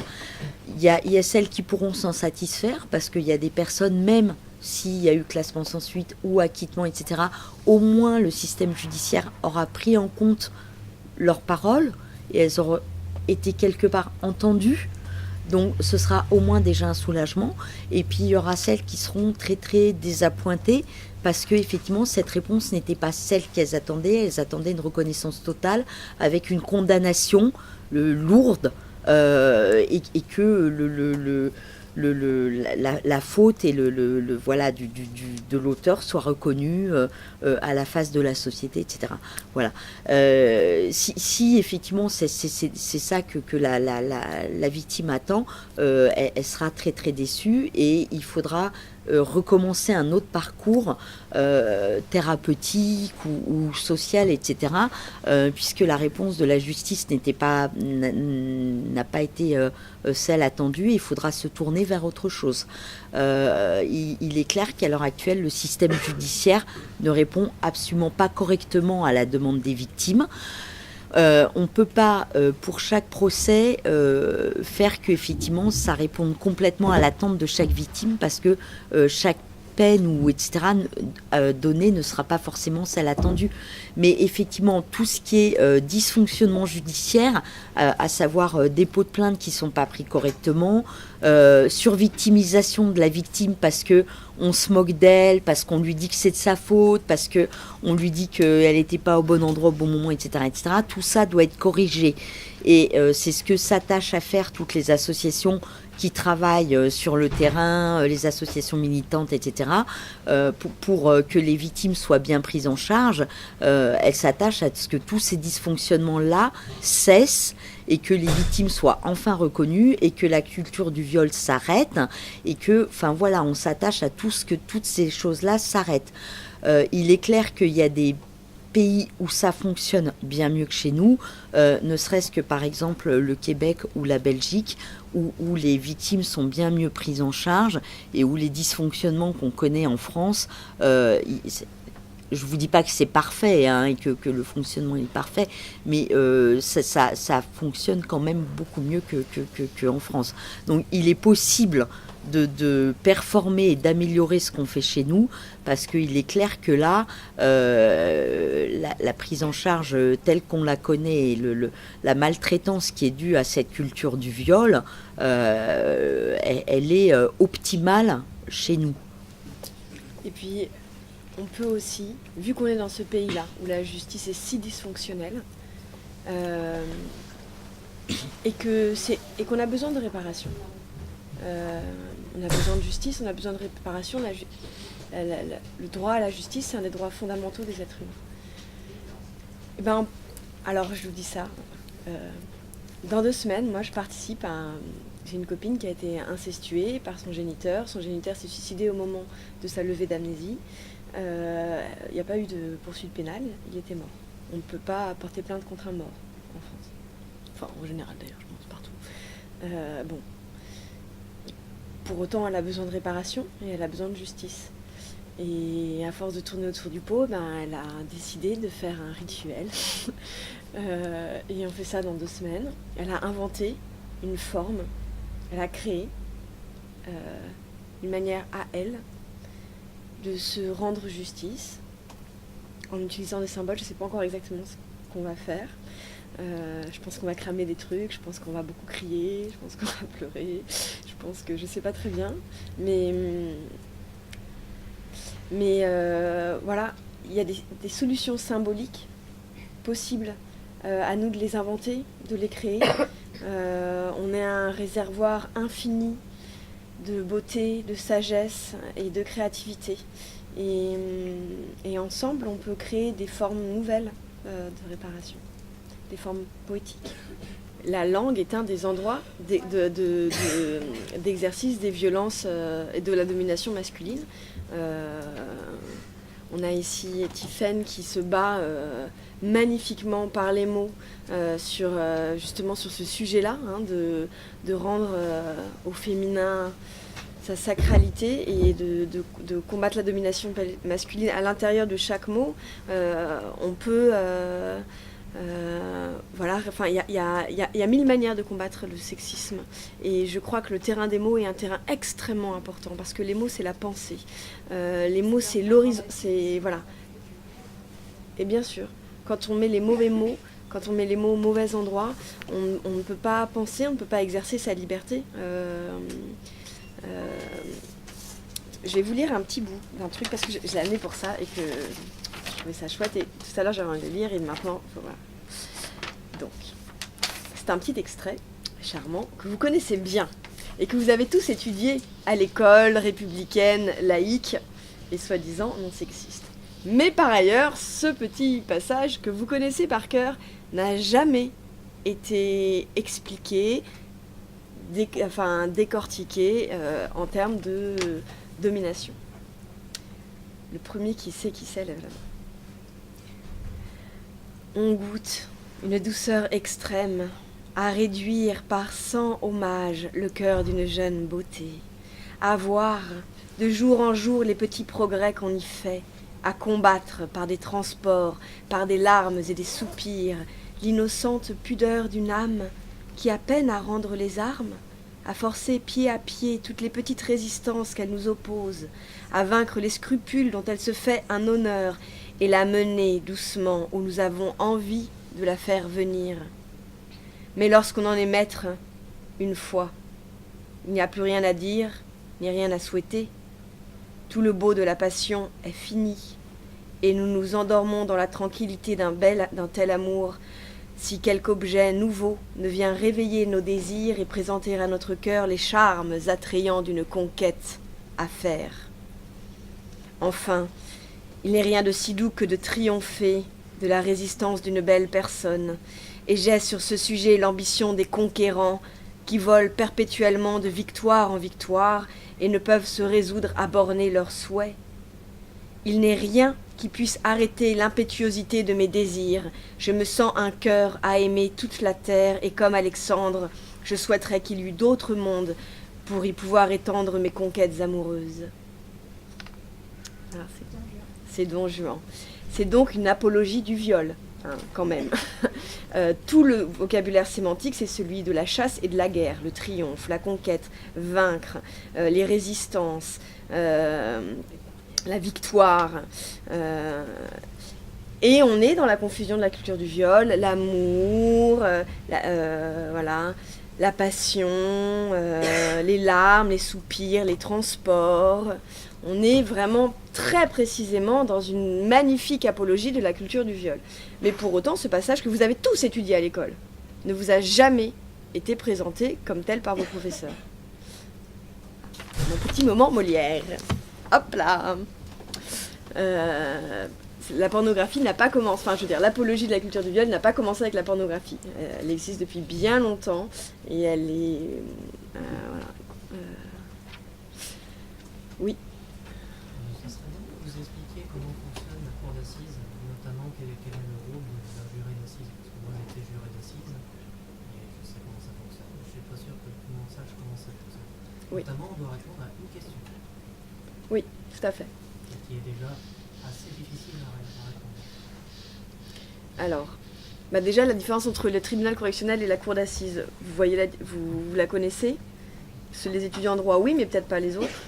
En tribunal correctionnel, vous avez 2 juges professionnels qui établissent les peines, enfin qui discutent entre eux et qui décident des peines. Sont donc jugées en cour d'assises les agressions sexuelles. C'est-à-dire quand il n'y a pas pénétration. Vu que la pénétration, la surprise, la contrainte, la violence, constitue le viol en France, la définition du viol en France. En cour d'assises, vous avez un juré, 2 assesseurs, un juge, 2 assesseurs et 9 jurés, 6 jurés, plus les remplaçants, les suppléants, merci. Voilà, et là, en assises, les jurés n'ont pas accès aux documents en amont du procès. Le procès se fait entièrement à l'oral, c'est une procédure orale, et donc chacun vient expliquer au juré l'affaire. Donc il n'étudie pas les dossiers au préalable, il découvre à l'oral, tout le temps du procès, de quoi est constitué le dossier. D'accord. Qu'est-ce que j'ai oublié de dire Voilà. Et donc les jurés, effectivement, se retirent à la fin pour débattre et on leur pose une question, par exemple, sur tel chef d'accusation, l'accusé est-il coupable ou non coupable? Sur tel chef d'accusation, l'accusé est-il coupable ou non coupable? Voilà. Ça répond... Ça... La question, c'est est-ce que vous intimement convaincu que oui, cette personne est coupable? C'est ça. Êtes-vous intimement convaincu? Et d'ailleurs, les jurés ont à répondre en leur intime conviction.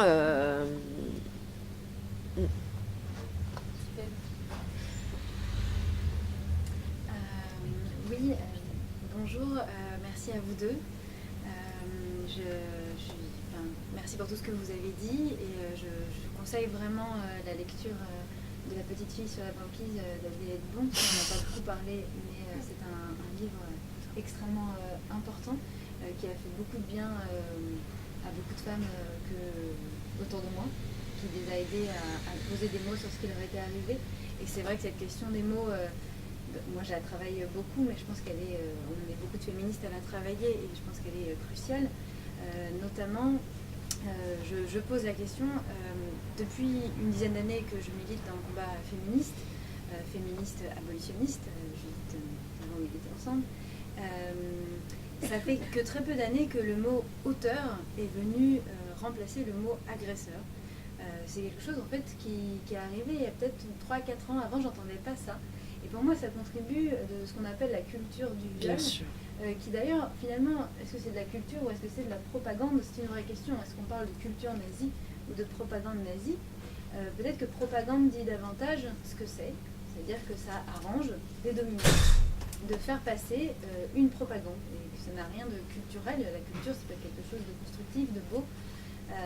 Et donc, ce mot auteur accolé au mot culture, on a l'impression qu'ils ont créé des œuvres de violence.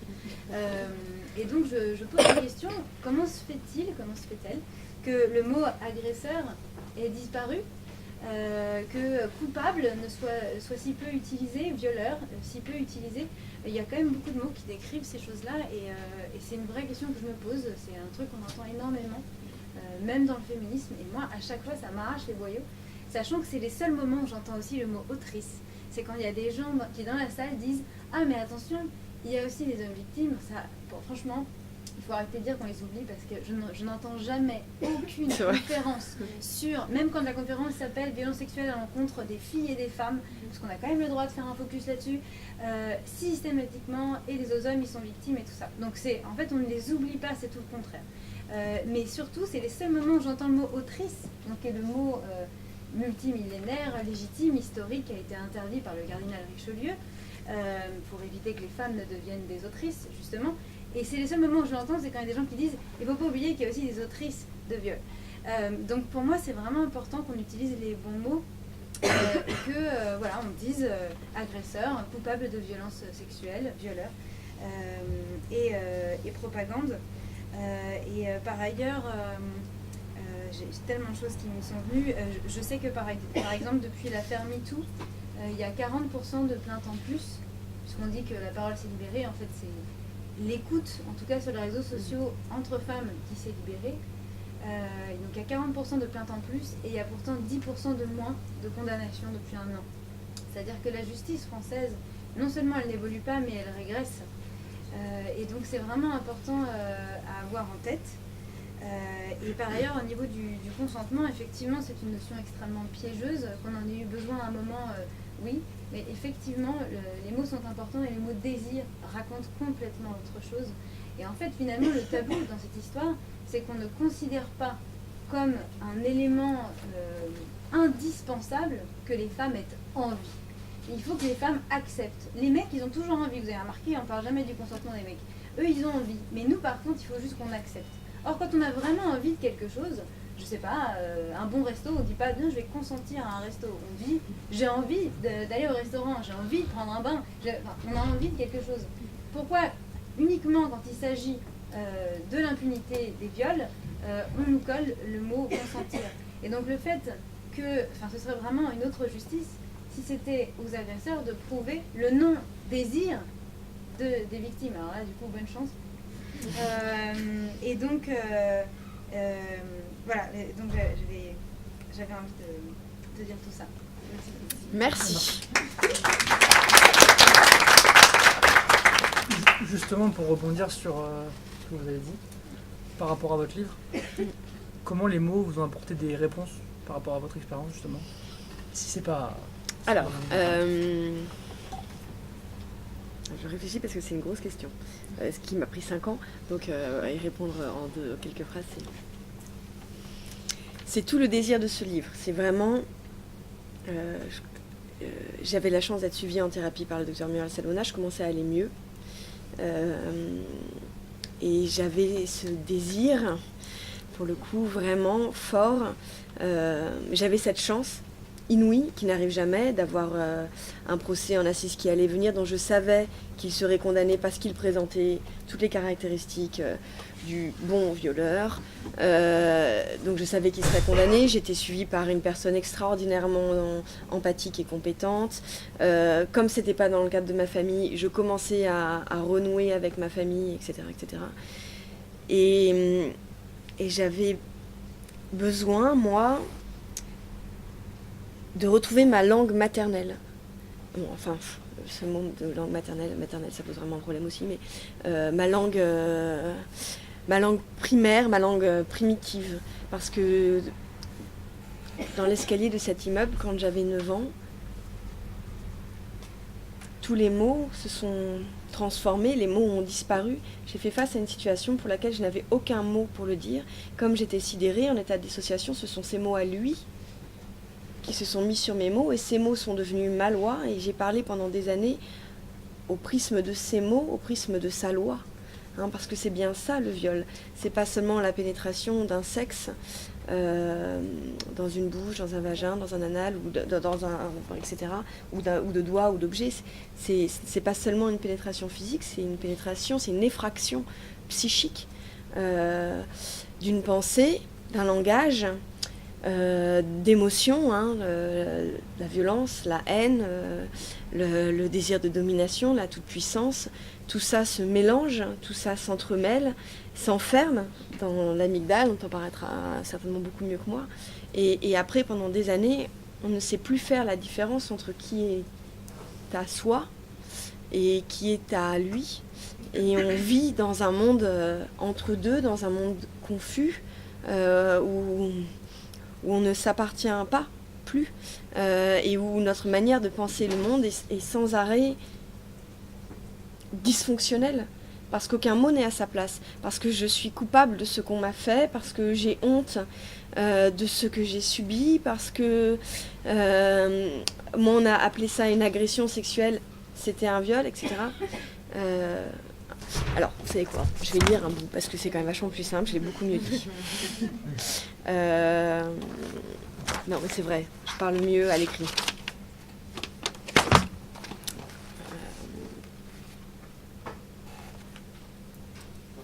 Voilà.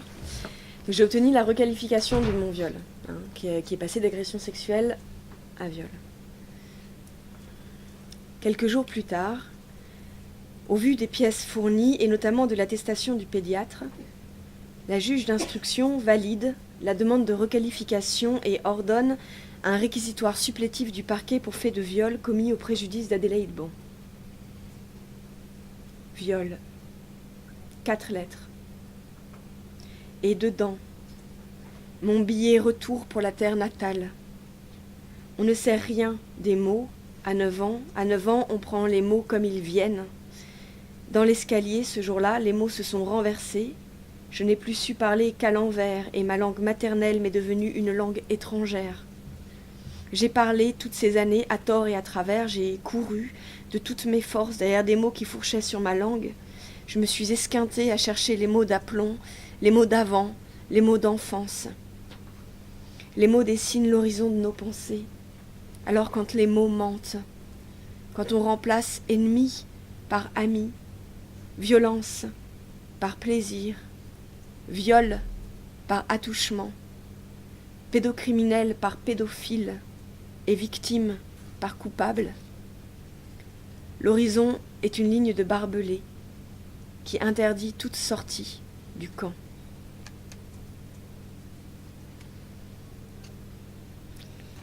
Là-dedans, il y a un mot dont on n'a pas parlé ce soir, qui est un mot particulièrement menteur et qui, pour moi, est un de mes chevals de bataille, c'est ce mot de pédophile, qui est un mot qui a été inventé au 19e, à un moment où la traite des enfants était une chose absolument banale, et où le bourgeois allait dans sa petite maison close se farcir une gamine pour oublier sa sale journée. C'est un mot qui dit exactement ce que disent les agresseurs. Je suis ton ami, c'est pour ton bien, ça va te faire du bien, c'est pour ton plaisir, fais-moi confiance. Voilà. Ce renversement des mots. Le pédophile, c'est l'ami des enfants. On pense les violences sexuelles à partir de mots qui ont été forgés par les agresseurs. C'est ça la culture du viol. C'est comment pouvoir penser quelque chose avec des mots forgés par les agresseurs. Quand on est au commissariat, quand il a fallu que je redépose plainte, le policier me demande, il m'avait forcé à le masturber, le policier me demande, c'était des caresses? Mais non, c'était pas des caresses, c'est pas ça les caresses, ça n'a rien à voir, qu'est-ce que ce mot-là vient foutre à ce moment-là? Mais j'avais pas d'autres mots, alors j'ai dit, non, c'était un va-et-vient, c'était... Et j'avais pas de mots en fait, on n'a pas assez de mots, il nous manque plein de mots pour décrire les violences. Et la raison pour laquelle il manque ces mots, c'est que le langage est au service de la domination masculine et du patriarcat depuis des siècles, depuis le cardinal Richelieu, depuis l'abbé Trucmuche, là, j'ai oublié son nom, qui a établi la règle du masculin qui l'emporte sur le féminin. Et oui, il y a une énorme bataille à gagner au niveau des mots. Il y a des mots à inventer. J'ai une lectrice qui m'a écrit une lettre en me disant qu'elle avait trouvé un mot. Alors, je vais le partager avec vous, je le partage à chaque fois. Bon, pour l'instant, il ne prend pas, mais sait-on jamais. Elle me dit, voilà, alors c'est un mot nouveau, c'est pédosphodre. Ah, c'est dégueulasse, on dirait un vieux champignon pourri dans un sous-bois qui pue. J'adore. Ça veut dire, alors c'est une contraction du grec ancien. Pédo, on a toujours la racine enfant. Et sphodre, ça veut dire la violence. C'est bien, pédosphodre, c'est quand même vachement moins sympa à dire, ah oui, attention, il est pédosphodre. Ça calme, je trouve. Voilà, je vous invite à utiliser ce mot. J'essaye de... Il y a un académicien dans la même maison d'édition que moi, mais qui parle beaucoup, il fait pas grand-chose. Mais je lui glisse à chaque fois que je le vois. On sait jamais. Ça me finira peut-être par prendre. Donc, si vous avez des mots, inventez-les, transmettez-les. C'est comme ça. C'est de mot en mot, c'est de sœur en sœur qu'on va s'assortir de cette culture du viol et du patriarcat et de la domination masculine. Pour une égalité vécue par tous et toutes. alors j'ai pas de mots, mais j'avais juste une question. Qu'est-ce qui amène un homme à violer un enfant, en fait, enfin, psychologiquement parlant? Une femme par rapport à la culture du viol, non pas que je conçois, mais j'arrive à comprendre par rapport à tout ce qu'on dit. Mais c'est la même chose, c'est de la domination. Non, mais c'est pas que je le comprends, mais retournons pas les mots, je dis pas que je comprends que le viol.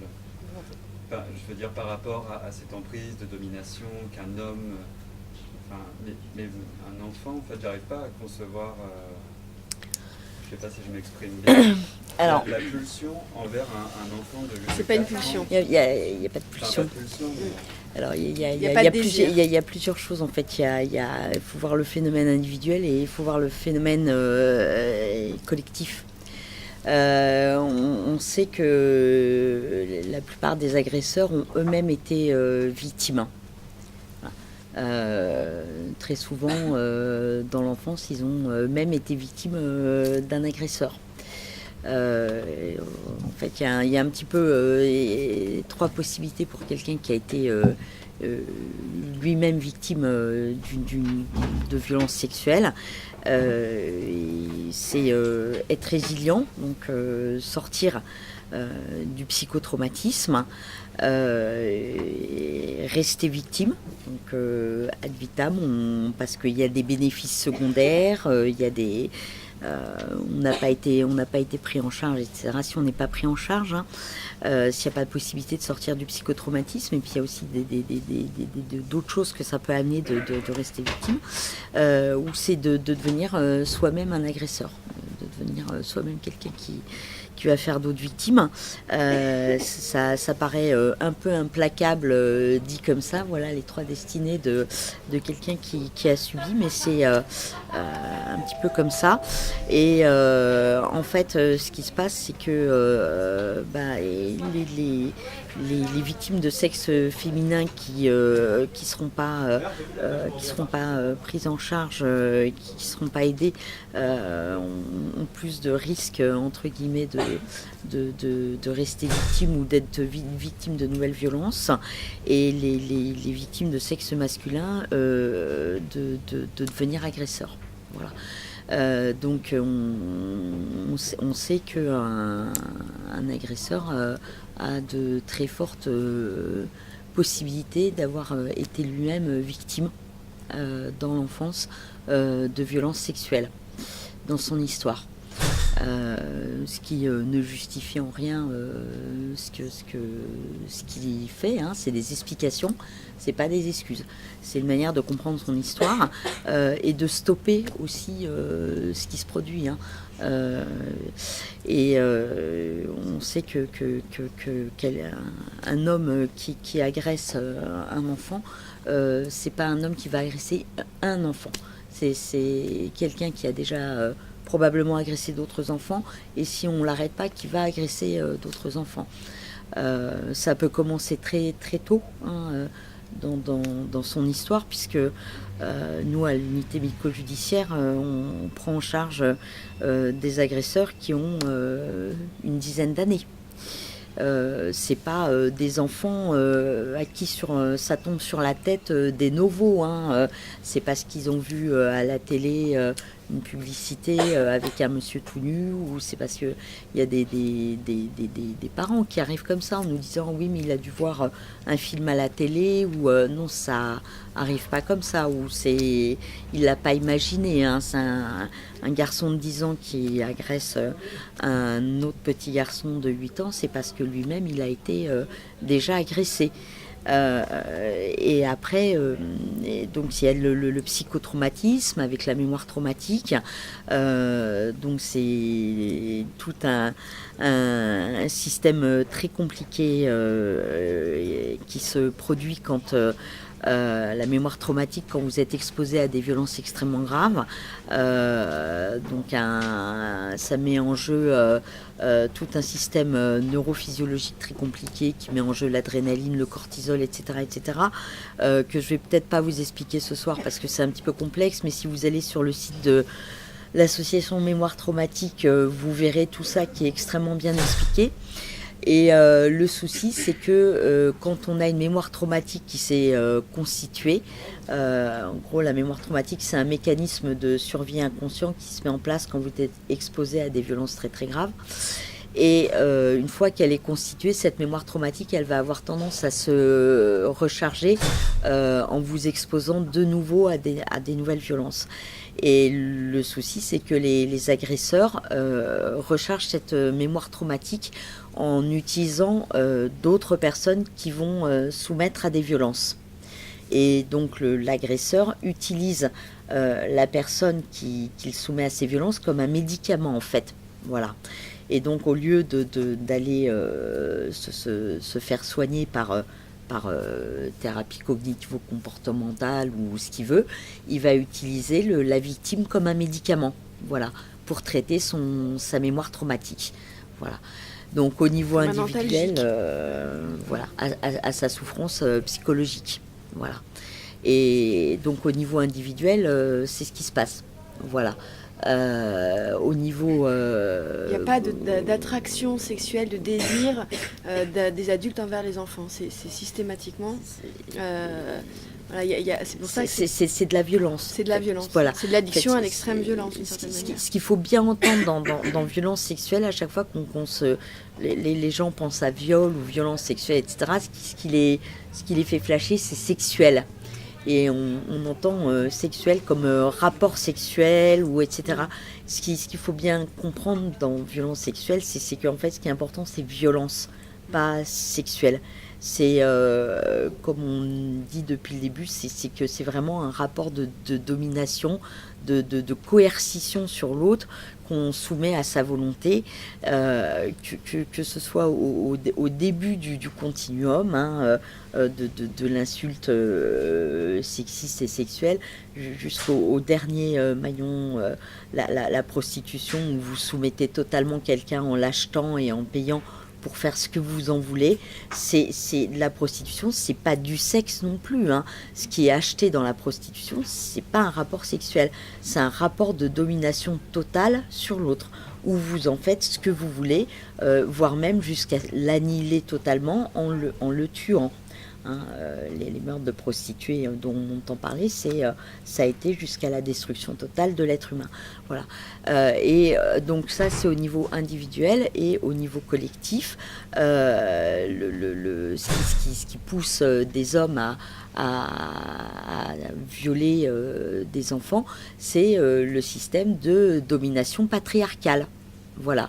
Où l'enfant est utilisé dans le système familial comme un objet d'économie familiale, où il a un rôle comme ça, où il va être utilisé pour le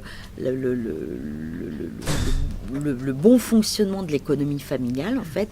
Et quand Freud disait que la société était fondée sur le tabou de l'inceste, de la non-transgression de l'inceste, en fait, quand vous regardez comment ça fonctionne, la société, vous avez l'impression, en fait, que ça fonctionne plutôt sur le tabou, la transgression quasi permanente du tabou de l'inceste.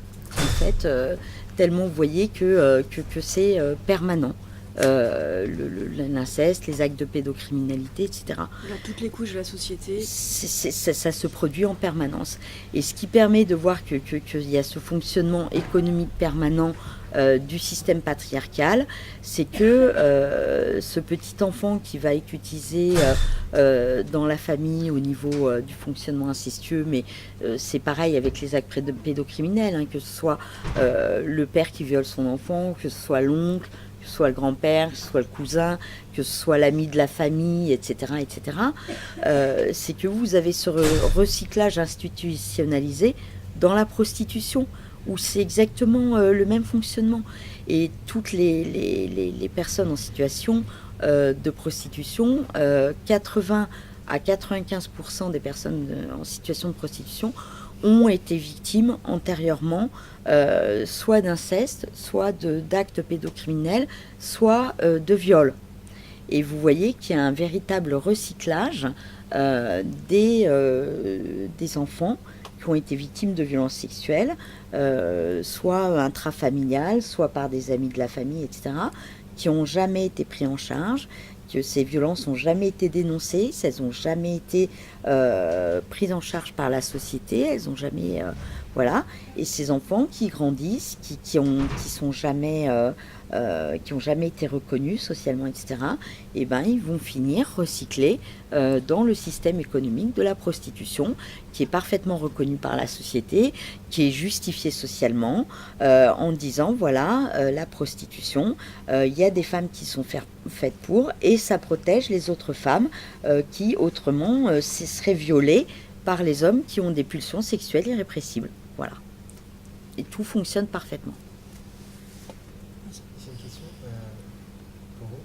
En fait, il y a, dans la plupart des faits divers, par exemple, dans les parents qui ont perdu un de leurs fils, etc., ils ont un truc pour passer à autre chose. Je sais que c'est compliqué, mais je ne sais pas si vous l'avez fait, c'est de pardonner la personne. Mais pour soi-même, en fait, est-ce que vous êtes tout le temps dans la rancune envers ce criminel? J'adore cette question. On me la pose à chaque fois. Ah ouais, d'accord. Ça me fascine. Mais très bien, c'est une question très intéressante. Le pardon. Dans pardon, il y a pardonner.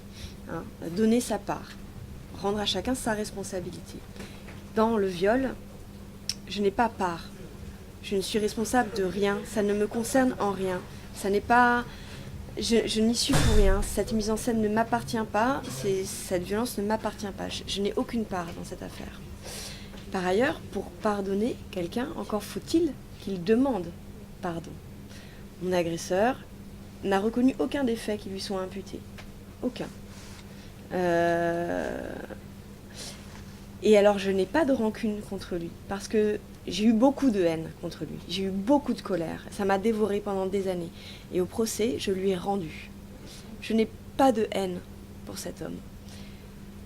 J'ai pas de compassion non plus. Vous avez parlé avec les autres victimes J'en ai beaucoup parlé avec les autres victimes, alors d'autant que dans les autres victimes, comme on vient toutes d'un milieu bourgeois et catholique, la question du pardon est une question importante, notamment pour les mères, qui se demandaient comment elles allaient faire pour le pardonner, parce que c'était quand même très dur ce procès, où il s'est organisé pour n'être présent à aucun des témoignages des victimes.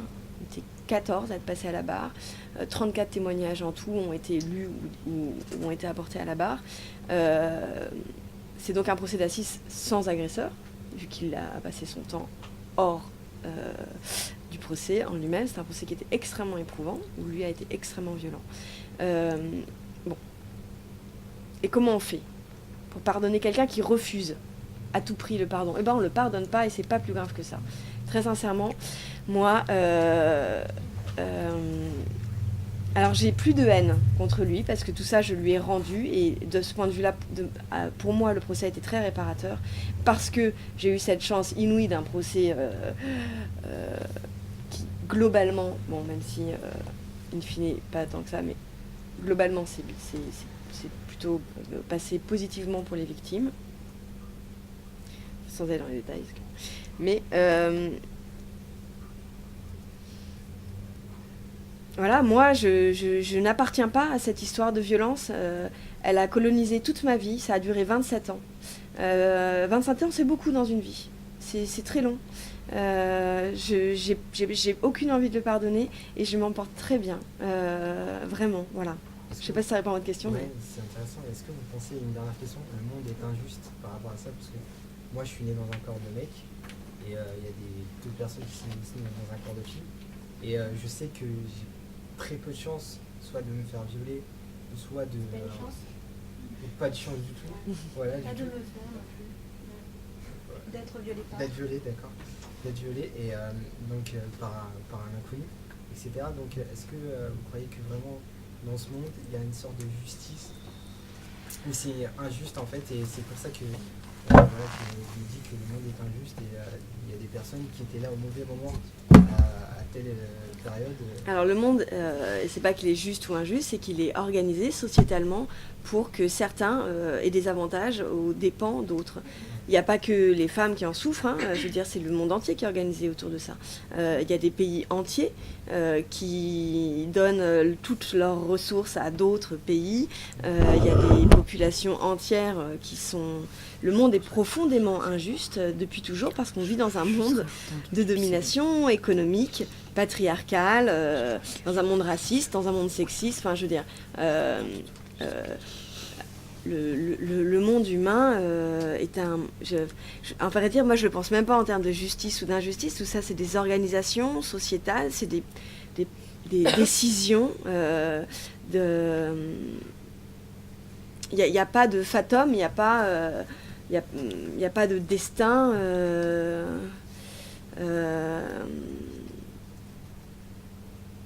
Ouais. Le monde, il n'est pas juste ou injuste, il est effectivement tel qu'on l'a organisé. C'est aussi ça la culture du viol. C'est dire, bah voilà, c'est comme ça. Ça a toujours été, les hommes ils sont comme ça, la société elle est comme ça, on peut rien y faire. Si, on peut y faire quelque chose. On peut changer les choses, on peut changer les lois, on peut changer la manière dont la société elle est organisée. On peut dire, bah voilà, là ça nous plaît plus. On n'a pas envie que ça soit comme ça. Et demain, les choses, elles peuvent être autrement. Les garçons, ils peuvent être autrement. Ils peuvent réagir d'une autre manière. Nous, on veut plus que ça soit comme ça. Mais c'est pas injuste. C'est comme ça que ça a été organisé. Ça a été organisé pour que ça fonctionne comme ça. Et que ça fonctionne mieux pour les uns que pour les autres. Et pour nous faire penser que c'est inéluctable, justement. Et que ça changera jamais parce que c'est les lois naturelles. Que les hommes, ils ont des pulsions, que les femmes, elles sont plus faibles, qu'elles sont passives, que ça leur plaît que ça soit comme ça, justement. Mais non, c'est pas comme ça, c'est pas inéluctable, ça a été organisé. Et on peut changer les choses. Moi, ça fait des années que j'entends dire que ah ben oui, les enfants maltraités, on n'y peut rien, c'est comme ça existera toujours. Ah mais non, la prostitution, ça existera toujours. Ah bah oui, les viols, ma brave dame, il y en aura toujours. Non, les choses, on peut les changer. Mais il faut déjà avoir envie de les changer. Ouais. Ça a bientôt touché à sa fin. Mais ouais, il y a peut-être juste une dernière question là-bas.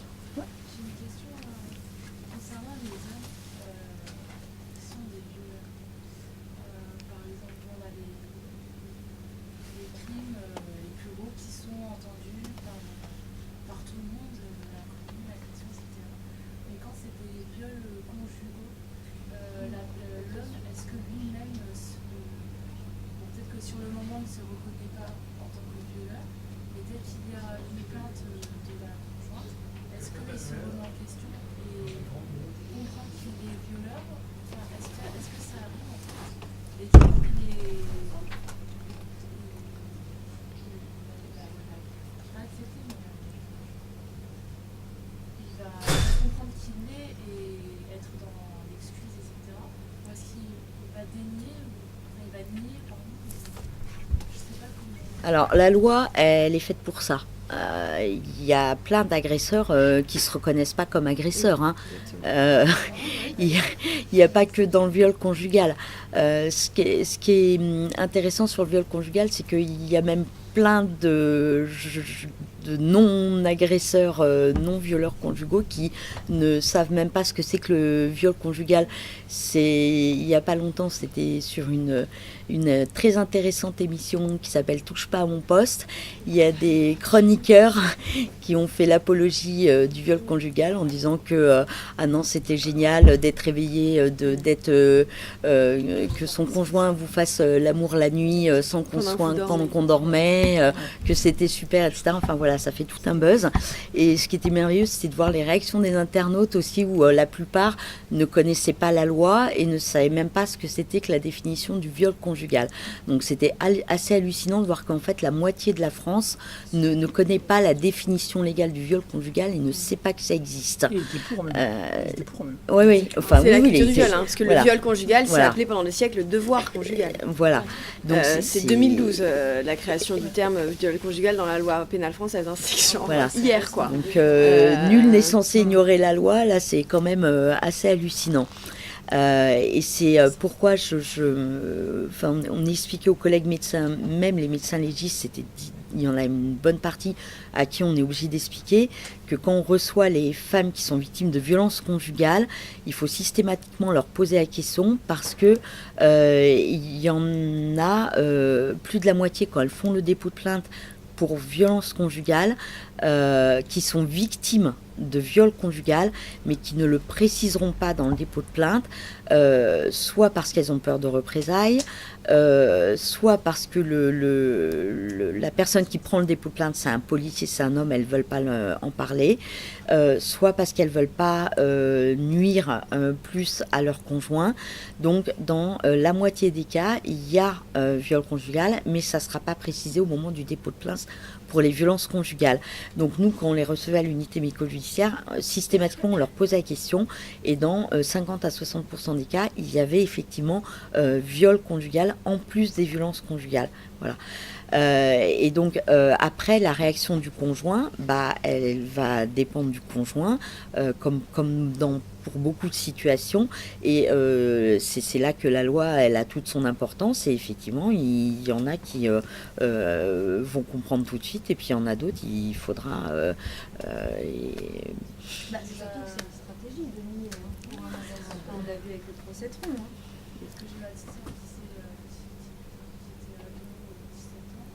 Là, elle était avec son petit copain, et puis en fait, un an après avoir quitté son copain, elle a compris qu'elle avait été violée parce qu'il a forcé des rapports sexuels. Elle m'a raconté comment on lui avait dit, parce qu'elle était dans la haine, justement, c'est-à-dire qu'elle a été manipulée sexuellement. Elle m'a dit que lui, elle était dans le déni. C'est jamais l'intérêt des agresseurs de reconnaître les faits. Parce que la justice est tellement clémente en France qu'à partir du moment où on a un accusé qui dit « Ah non, je vous jure, monsieur le juge, j'ai jamais fait », il va s'en sortir avec que dalle. Donc, je veux dire, les agresseurs qui reconnaissent les faits, ils sont rares. Hein. Bien sûr.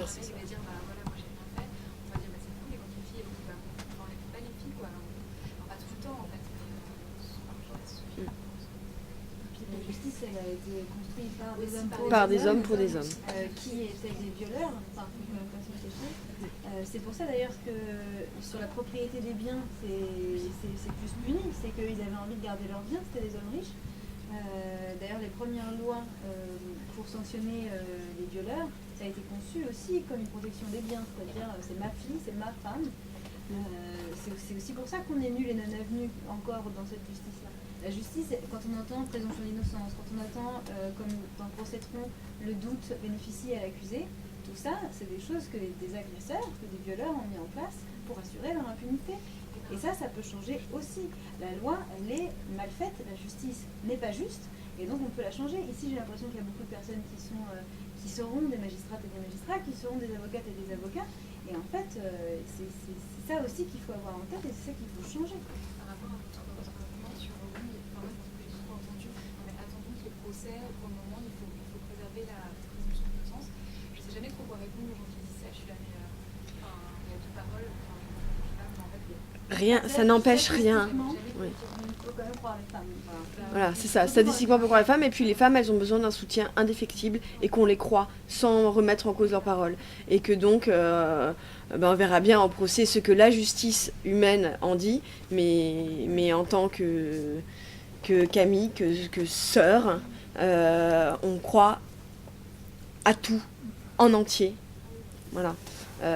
Et quelle que soit la victime et quoi qu'elle vous dise, enfin, moi je pars du principe que tout ce qu'elle me dit est vrai. Et effectivement, en termes de pourcentage, il y a quand même peu de cas où c'est pas le cas. Oui. D'ailleurs, là, Tron a été acquitté. En aucun cas, ça veut dire qu'il est innocent. Ça veut juste dire que la justice dysfonctionne. Oui, puis il a été acquitté même pas sur les faits. Lui dit qu'il n'y a pas eu de relation sexuelle, et pour autant, dans l'acquittement, ils disent oui, il y a eu relation sexuelle, mais elles étaient consentantes. C'est-à-dire que c'est exaspérant. Ouais, voilà, son avocat aussi. Mais alors son avocat est un exemple extraordinairement magnifique de culture du viol. Il n'a sorti que des arguments de la culture du viol. Je vous en avais mis quelques-uns parce que quand même, ils sont vraiment passionnants. Alors, il a dit « À 30 ans, on n'est pas une potiche incapable de dire non à un homme qui vous prend le pied. méconnaissance des mécanismes de base du viol, sidération, dissociation. Bon. Une starlette qui veut réussir et se dit je vais coucher, c'est la promotion canapé. Il y a des hommes prédateurs peut-être, mais aussi des femmes qui sont attirées par le pouvoir et qui aiment ça. Encore une fois, on est dans le renversement de la culpabilité, c'est tout ça. Vous êtes incohérente, les victimes de viol ont un rapport spatio-temporel qui a été mis à mal par la dissociation et par la sidération psychique. Il les a menacés, moi je vous sauterai à la gorge en disant que son client est extrêmement patient. Il a menacé les organisations féministes, la VFT qui était partie civile. Si votre fils touche le genou d'une copine et sa voiture, c'est une agression sexuelle, c'est ça le monde que vous nous préparez. Et puis après, alors celui-là c'était trop long, j'avais pas envie de l'écrire, ça m'a fatiguée. Je me souviens avec nostalgie du temps où j'étais un jeune homme et que je fréquentais les boîtes de nuit. On attendait avec les copains, tapis dans l'ombre, la série des slows. On dansait avec une fille. Quand ça marchait, 1 fois sur 30, on l'embrassait. Quand ça marchait pas, on appelait ça un râteau. Alors je suis un peu dépassée par tout ça. La jeune génération va choisir son mode de vie comme nous avons choisi le nôtre, mais vous nous préparez un monde curieux. Ça veut dire quoi? C'est-à-dire que c'est lui qui a dit ça. Donc ça veut dire que il faisait des agressions sexuelles en pagaille dans les boîtes de nuit, il embrassait les filles, et puis quand ça marchait, c'est-à-dire quand la fille répondait positivement à l'agression sexuelle, donc on peut se demander de où était son désir et quelle était réellement sa réponse. Bref. Ça s'appelle des aveux, par exemple. Voilà, c'est ça. On a vraiment une dernière question qui était là depuis tout à l'heure. Ah oui, pardon. Vraiment une dernière, parce que sinon... Ce que vous avez dit par rapport à la méconnaissance de la définition d'un viol conjugal, aujourd'hui la méconnaissance elle est aussi sur tout ce qui est définition de viol et agression sexuelle, parce qu'il n'y a aucune éducation autour de ça. Autant on a des programmes de prévention contre l'alcool, contre la drogue, c'est super, mais on n'a aucun programme de prévention, que ce soit au lycée, au collège, en études supérieures, contre les agressions sexuelles et contre le viol. Et comment on peut dire à des victimes quand des victimes se retrouvent face à des situations où elles sont violées, par exemple une pénétration digitale, une fille de 16, 17, 18, 19 ans qui n'a pas été mise au courant ne sait pas que c'est un viol et ne peut pas bien réagir face à ça. Comme un agresseur qui ne sait pas, c'est extrêmement compliqué. La fellation forcée aussi. Il y a beaucoup de gens qui ne savent pas que c'est un viol. Oui. C'est pour ça que vous êtes tous et toutes là et que petit à petit... mais oui, bien sûr, il faudrait que l'éducation à la sexualité passe d'abord par la prévention des violences sexuelles. On est bien d'accord. Bon, merci beaucoup d'avoir été là, d'avoir venu parler de ce sujet. Et merci à tous d'être venus.